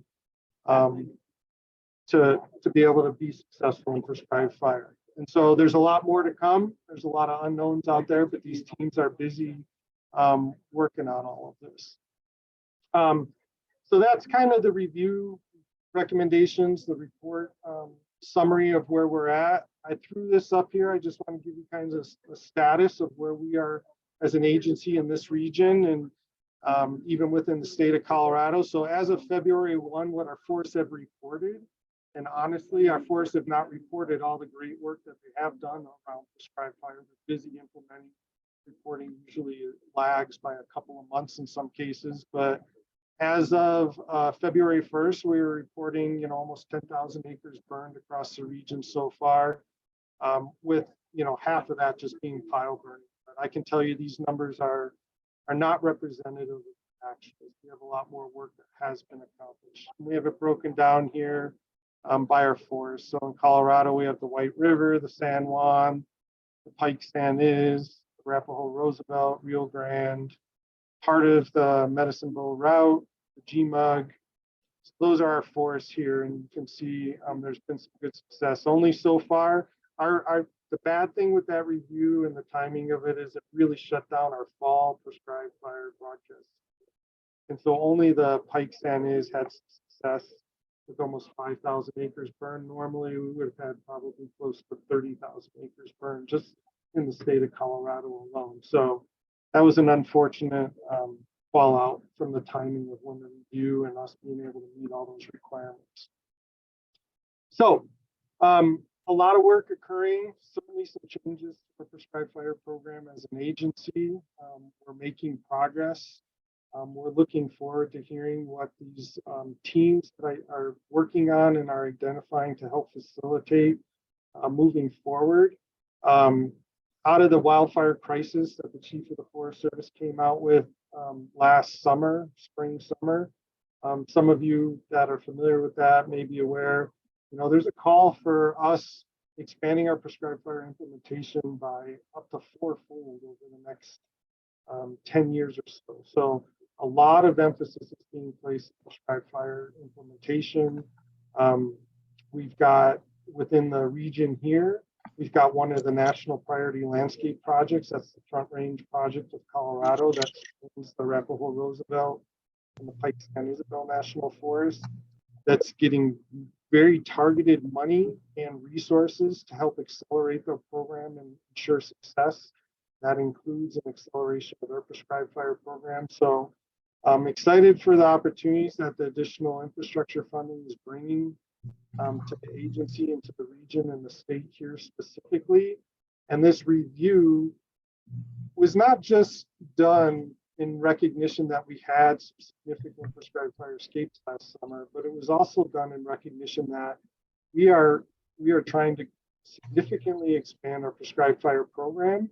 And moving forward, we need to do that in the best and most responsible manner that we can. And so supporting our employees and their work on the ground by providing new tools, streamlining efficiency, and making sure we've got the appropriate line officer engagement as part of that was also part of the impetus for having that review. So that's where I'm at. I see there's already one hand raised, and but I'm happy to take questions. Dave? Hi, Brian. Thanks so much for that. That was great presentation. I was just wondering, with that report from the chief on the Hermit's Peak fire, he really stressed about how climate change is changing the way fire behaves, changing the way that we need to look at fire, understand it, and really, I think that report called for a better predictive capability like fire behavior modeling. Is there any output from that report related to that? Because if fires are behaving differently because the fuels are drier or drought is being extended or things like that, what's the Forest Service doing combined with NOAA and all of their capabilities with understanding drought, soil moisture, fire behavior, and I think some new fire services that might be evolving? How is that kind of coming together in your vision? Thanks. Yeah. So as you remember from the slides, there's the short term, the near term, and the long term. And under the long term, one of the bullets was identifying science teams to help work on some of those recommendations. And that's where most of the predictive services, the fire behavior modeling tools, all the advances that we've seen, both from a technological and modeling side of the house over the recent years, as well as all of the uncertainty associated with climate change and the need to advance our predictive services and link them better, to our prescribed fire implementation. All of those are part of the 36 recommendations that were captured in that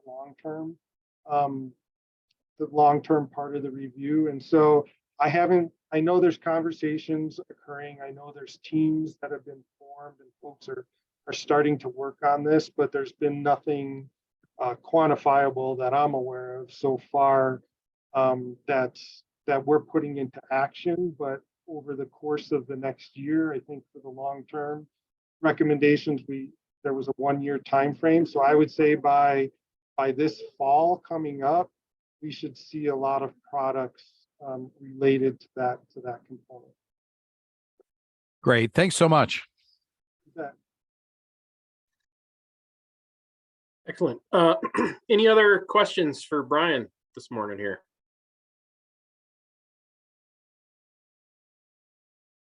Let me off easy. Thanks. Yeah, letting you off easy. Excellent. So thanks, Brian, for coming and thanks for sharing that information. That's been on a lot of people's minds and wondering how we were going to move forward with that. So appreciate it.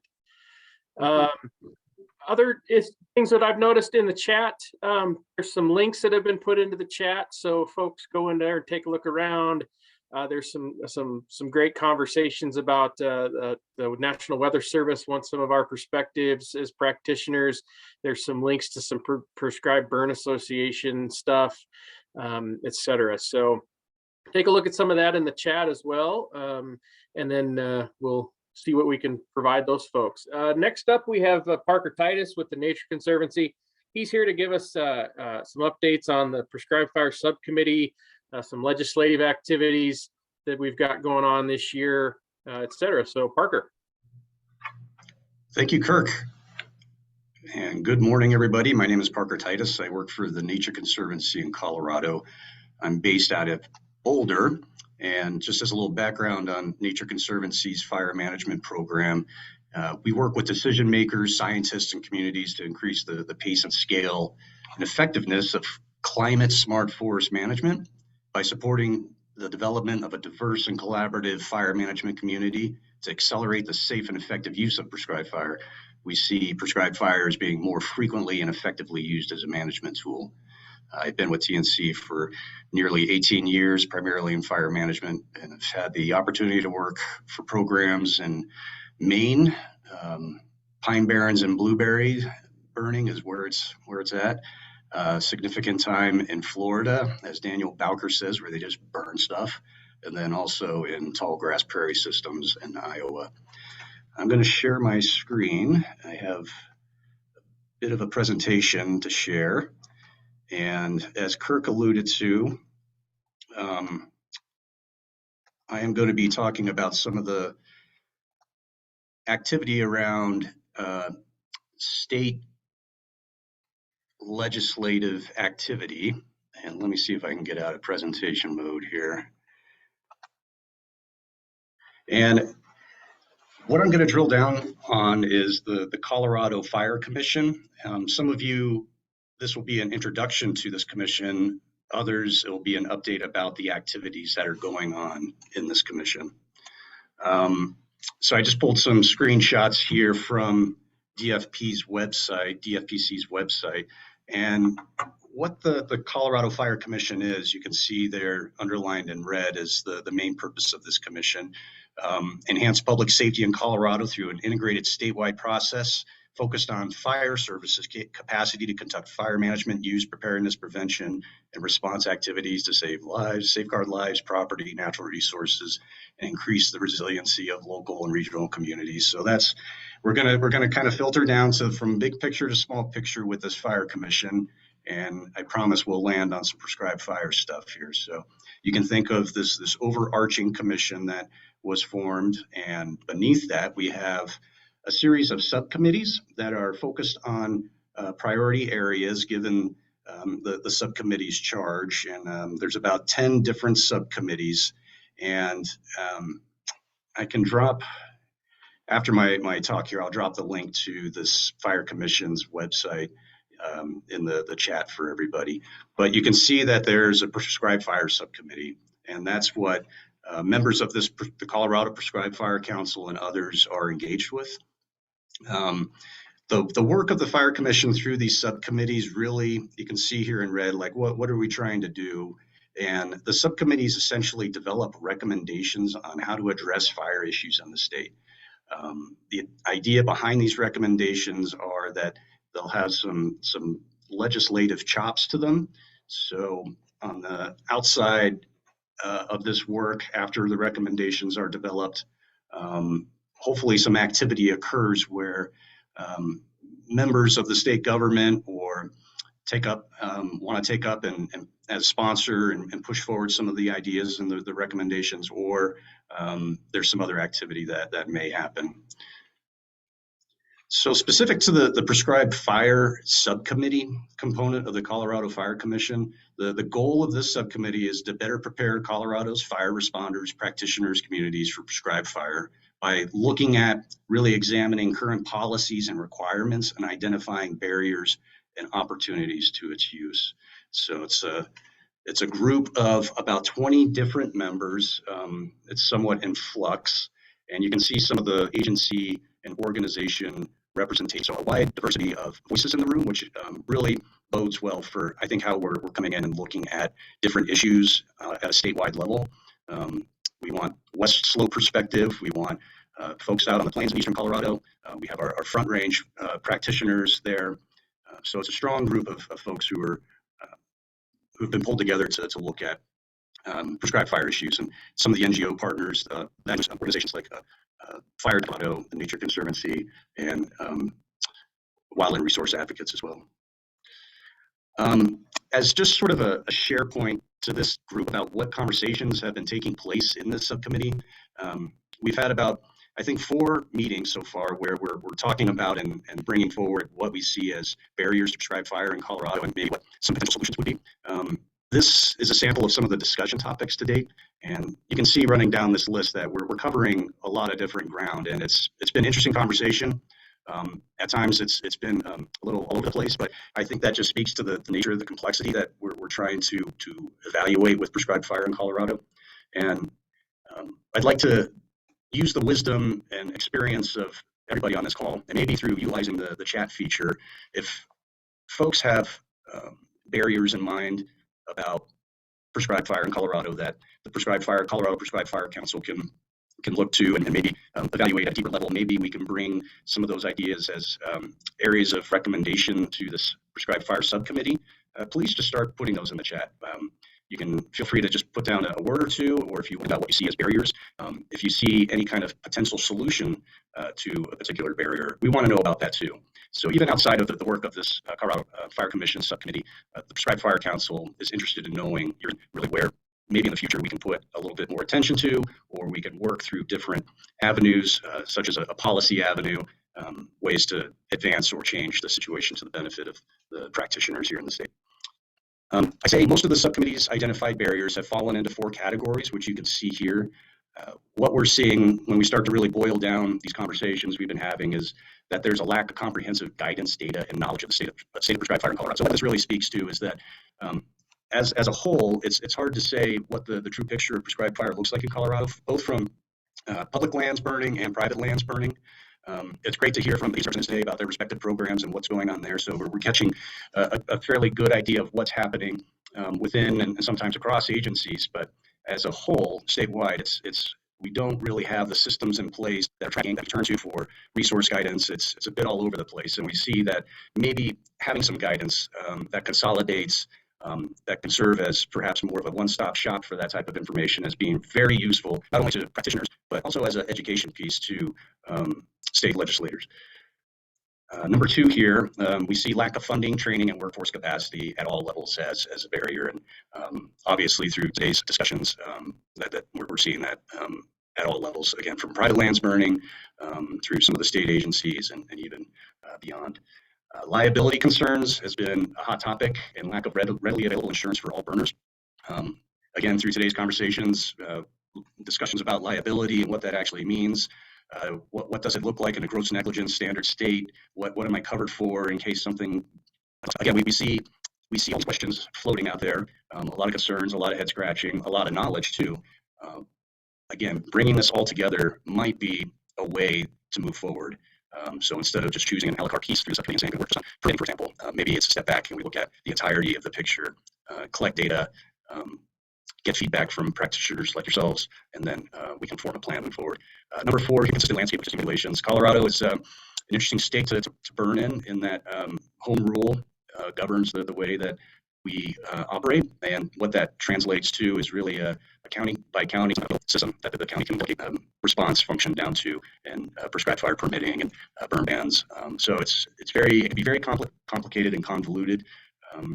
We've had some discussions in the subcommittee about what are ways that we can perhaps streamline some processes statewide.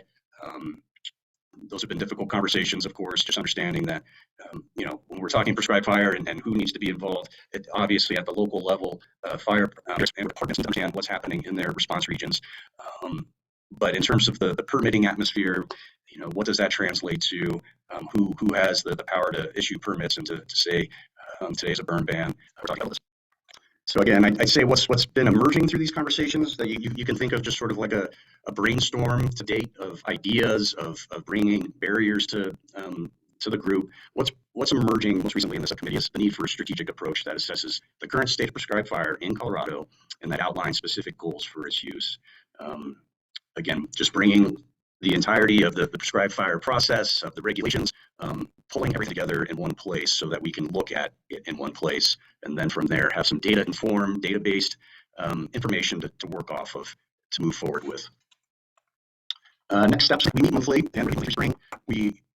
Some of the outputs will be, we're going to draft recommendations that are sent to the Colorado Fire Commission. You can think there's a voting body of the Colorado Fire Commission. The subcommittee will develop recommendations and it goes up to Fire Commission for evaluation. They provide feedback back down to the subcommittees and then we can jam on that for a bit. And then we need to develop a final recommendation to the Fire Commission for voting by July. And I'll report, I'll put the website Fire Commission in the chat here after I'm done. You can look at previous reports. And good things can happen through this this mechanism, I'd say, from a policy front with prescribed fire related issues. So again, please use the GFC as barriers, potential solutions. That's all I got. Thank you. Oh, great. Any questions for Parker? You can't get off that easy. I don't know. Well, hearing none, I guess we'll keep moving forward with what we got on the schedule. So thanks, Parker, for contributing that. That was great. What's going on lately with prescribed fire? Because I'm sure that's been on people's minds here recently. So I appreciate it. Thanks so much. So next up, we have, let's see, we're going to start talking about some projects that are out there, some miscellaneous stuff. We have it's going to talk about some risk trade-offs with prescribed burning and decisions in Colorado. So Evan, are you on? Yes, I am. Okay, floor is yours. Thank you. All right. Everyone need these slides here and hear me? Yes. Wonderful. Okay. Good morning, everyone. I'm Evan Coffey, and I'm a research faculty member at the University of Colorado Boulder in the Mechanical Engineering Department. And first of all, I just want to thank the Prescribed Fire Council for inviting us here today for us to give a brief overview of our research study, which is focusing on risk trade-offs and really decisions surrounding prescribed burning in Colorado.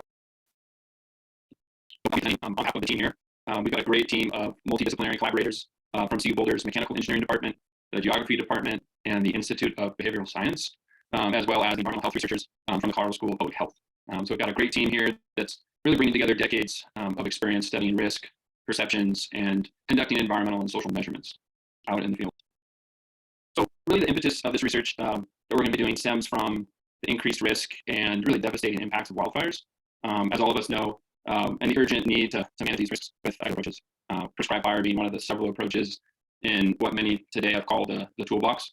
And we know that decisions about the use of prescribed fire as like a land management approach requires understanding and managing trade-offs between wildfire risk and prescribed burning risks. And interestingly and equally important, the public perceptions of those risks. And so our study will be using this risk trade-off model, which is a kind of a formal way of studying under what conditions are people willing to accept actions that increase one set of risks in order to reduce another set of risks. And so this study that we're carrying out is a National Science Foundation study. So we have our money, we have our backing, and we started last year in September, and we'll be going to 25. So we're just getting started here. The first major activity of our study was holding a stakeholder engagement workshop, which took place during the Rocky Mountain Regional Wildfire Symposium in November of last year, which many of you attended. Thank you very much. And during this workshop, we divided into groups based on expertise and created cognitive maps or visual representations of pretty common topics, where each group discussed first wildfire risks, prescribed fire risks, and then started to identify some of the trade-offs among these risks and conditions that existed when making these sorts of trade-offs. Those discussion points were then summarized into these cognitive maps. Here's an example of one of those cognitive maps. I don't expect you to see all these sticky note text, but you can see that just in one breakout session with about 13 people, we generated a lot of really important information that echoes a lot of what we've been discussing today around liability, public perception, smoke exposure, reducing fuel loads. So we generated a lot of really important information on what some of these risks are and how these trade-offs work. The second is going to be our largest. And during this activity, we aim to conduct a battery of different measurements before, during, and after prescribed burns. We're looking at dozens of prescribed burns for the next 3 years. And so in order to do this, we're seeking right now prescribed fire implementation partners to coordinate alongside so we can conduct these field measurements, which are listed here on my table, which include meteorological conditions, performing fuel assessments, and monitoring smoke emissions using our portable emission tools. Coincidentally, we do enroll a council program to take part in an indoor and outdoor air quality measurement study, where we'll assess relevant housing characteristics like age of the house, the building materials, the HVAC system, to really investigate what factors are driving indoor and outdoor ratios of air quality during these events. And then within some of these participating households, we'll also be conducting experiences via electronic surveys, which won't require us to be there bugging homeowners the whole time.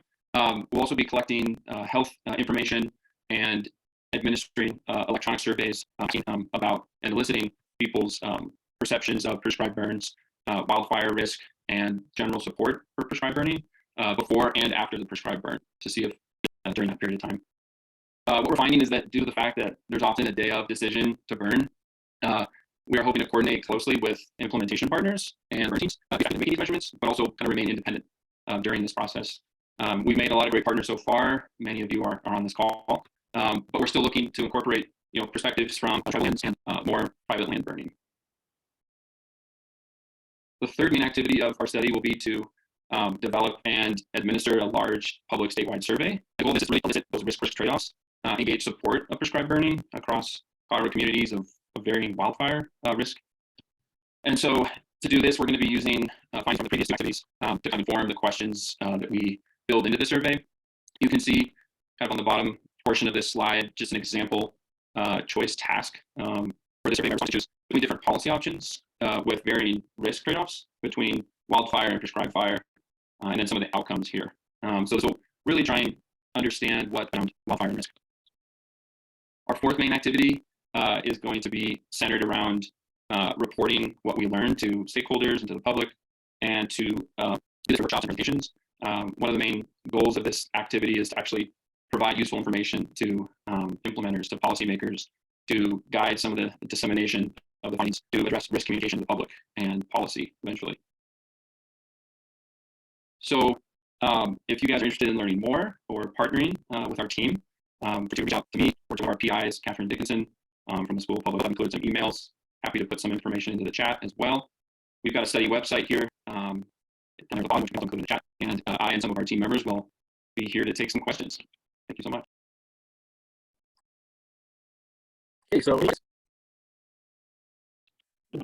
nothing as of now. So thank you guys very much for coming to give us some ideas on what this project is about. That's an email list, did some info and results that's in the chat. So let's take a, you guys want to take a look at that? We can hopefully get that on the list for you folks, so we can maybe get some participants for you. So next up, looks like we've got Order Service to talk about the Volley Mountain project that's upcoming as well. So, yeah, here. Sorry. Okay. Go ahead. All right. Like completely.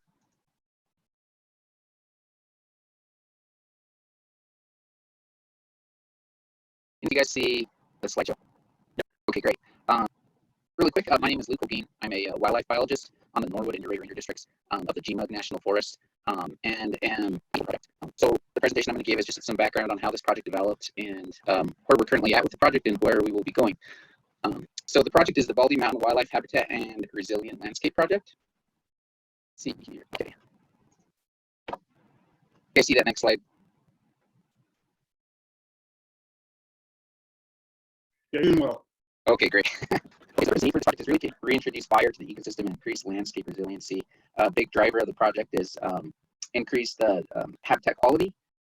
So the focus for habitat is elk, mule deer, and bighorn sheep for this project. Another goal is to improve range conditions and to treat hazardous fuels within the wildland-urban interface. And so this is the project area. It's located east of the town of Ridgway and heads basically on the east side of Highway 550 and stretches south to just north of the town of Uray, Colorado. We have approximately 6,100 acres of proposed activities, including mechanical treatments, hand crew treatments, and prescribed fire. part of the treatments are planned on private property, or a large portion of them rather, and on beaches. You can see a variety of units and stuff there. It's kind of messy, but this map displays basically everything for this project. So the current conditions in the area, first off, the area provide quite a variety of wildlife habitats, just with its range of elevations and aspects and country. There's been an interest in this piece of ground for a long time.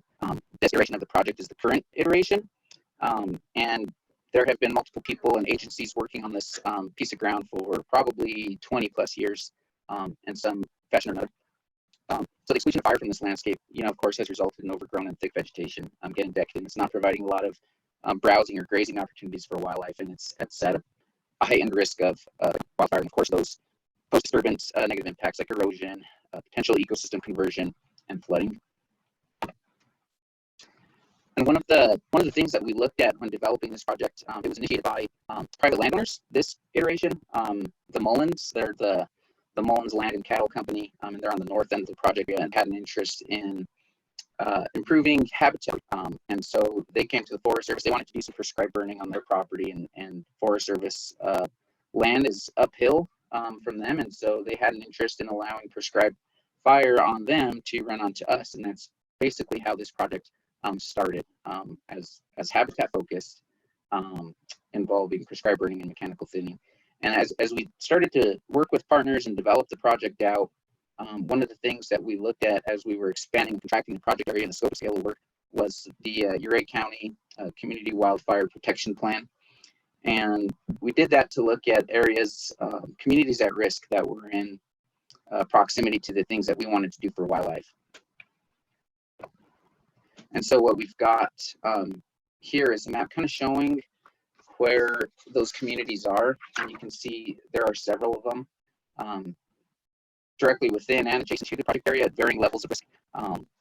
There's the Piedmont Hills, Valley Heights subdivision, and some of these folks, private landowners in these areas, have also reached out to us, and when we were scoping for the project, and expressed interest in participating in this project. And so what we ended up doing was expanding the project area to envelop some of these areas, these communities at risk.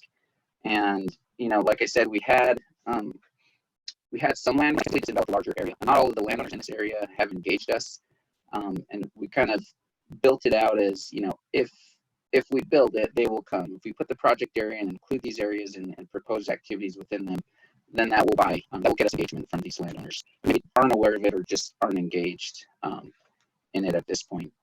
And so the West Region Wildfire Council has been a big partner in this project, and they've already been doing a lot of this type of work in this area with, as well as the BLM, engaging landowners, doing these defensive space treatments around properties and homes. So we're just kind of enveloping that and working with them to further that aspect of the project. And so for this year, we're looking at beginning implementation on the north end of the project area. And these are the areas highlighted in blue. The focus here is elk and mule deer habitat, as well as fuels reduction and resiliency, of course. And also getting into the yellow area, what we're calling phase 2, where the habitat focus shifts to bighorn sheep. And so we're managing our prescriptions to tailor habitat to those species in those areas. And future areas of work, a lot of the WUI and defensive space type work is going to be located. I don't know if you guys can see my cursor, but it's kind of near the blue dot. Here, this is a community at risk here, and then south of the yellow polygon to the south is a lot of the defensive space WUI work, as well as habitat work for bighorn sheep. Fire units that we have, there are overlapping treatments. Like I said, there's approximately 6,100 acres of treatment we have outlined, and the prescribed burning is approximately 2,200 acres. Total footprint is approximately 4,100 acres of treatment. So project partners, we've been working with quite a few great folks and organizations. The first, as I mentioned, the Colorado Mullins Land Company, Natural Resource Conservation, is highly engaged with some of the activities in this project. The BLM on Compagre Field Office, GMUG National Forest, Rocky Mountain Elk Foundation, the Colorado State Forest Service, Colorado Parks and Wildlife Regional Council, and Compagre Habitat Partnership Program, Colorado Division of Fire Prevention and Control, and Western Colorado University. And one other aspect of this project that we are engaging with is partnering with them to assist us with Gamble Oak and Mixed Mountain Shrub monitoring. What I've read and continuing to learn is that we know a lot about treating in oak brush and mountain shrubs, but there's a lot that we don't know. And with this vegetation type expected to be a climate winner, I think there's a real opportunity here with this project to gain some insight and perhaps some management direction in the future that could inform future management of these vegetation types. Lastly, I mentioned them on this list, but a huge partner in this project is the National Forest Foundation. We partnered with them to assist with public engagement and currently with contracting out that we're looking to get started. And so they played a big role in that, assisting us with writing grants and a host of other things.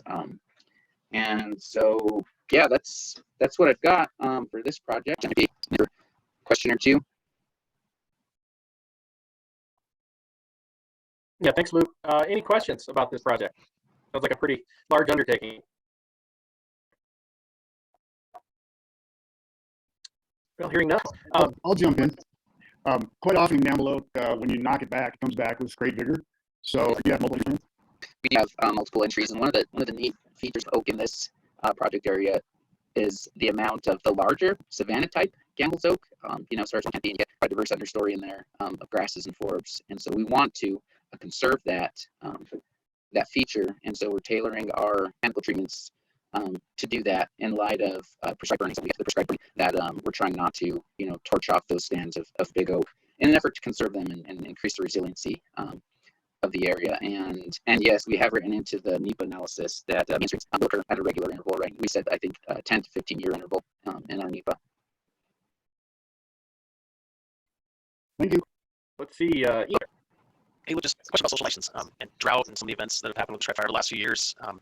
How does that intersect with this project? And it looks like a great collaborative effort, and I'm glad to be a partner on it. But maybe touch on that. Yeah, I probably don't have the best gauge for that. I think it's definitely a concern in the project, and we've got the county, Ouray County has supported the project and has written letters of support, and prescribed burning, as you all know, of course, is associated with risks, and so.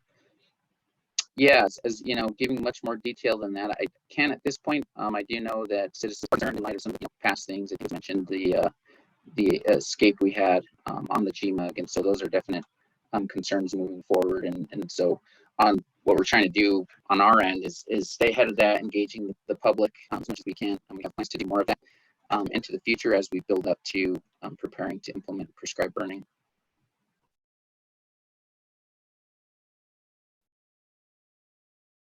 Let's see. Any other questions about this project? Okay, well, hearing none, I appreciate you coming today to talk about it. We had a really good meeting today. I think there's I think upwards of 75 people on it one time here, so I think it was pretty well represented. Any questions or comments before we start closing out here for the day? Yeah, I do have a question about the video recording. How will we distribute that to the people? How will we distribute that? That might be a question for our Zoom master. We can something like that, or possibly YouTube channel. Usually, recordings are too large to just email. Okay, and for everyone's knowledge, the Prescribed Council's website was, let's just say there was some crazy on it. I got it in full now. So the next week or so, it'll be back up to speed, and we'll post the link on there. Excellent. Yeah, the Prescribed Fire Council website, coprescribedfire.org, for everybody that has not visited that site. If you're interested, go to that site, and you can sign up to get emails from us. You can join our group, etc. So we can get more members out there and more people that want to be practicing prescribed fire. So we got a question for you. Yeah, would you like me to, once you have a link set up, and we have the Southern Rockies YouTube channel, which can also host a link if you like, and we can just let me know how public you want this, we can put the link on YouTube or share the recording or whatever with this video with the public or e-news. Just let me know what channels we have that you can use. I appreciate that. So I think now we'll do it on our website. That's how we have it back, and we can put it on the Southern Rockies YouTube channels and everything, so people can access this in the future. So with that, looks like we're going to be 10 minutes of our day back for everybody. But I really want to thank everybody for attending today. It's been a great meeting, a lot of information sharing, a lot of networking out there. So we appreciate it. That's what we're here for at the Prescribed Fire Conference. First one, and we appreciate it. So thank you. Will the chat actually be available to attendees, so we can have some links? I think I've captured all the ones that I need, but there's possible to attendees. Is it possible? Okay. Appreciate it. Thank you, everybody. Have a good day.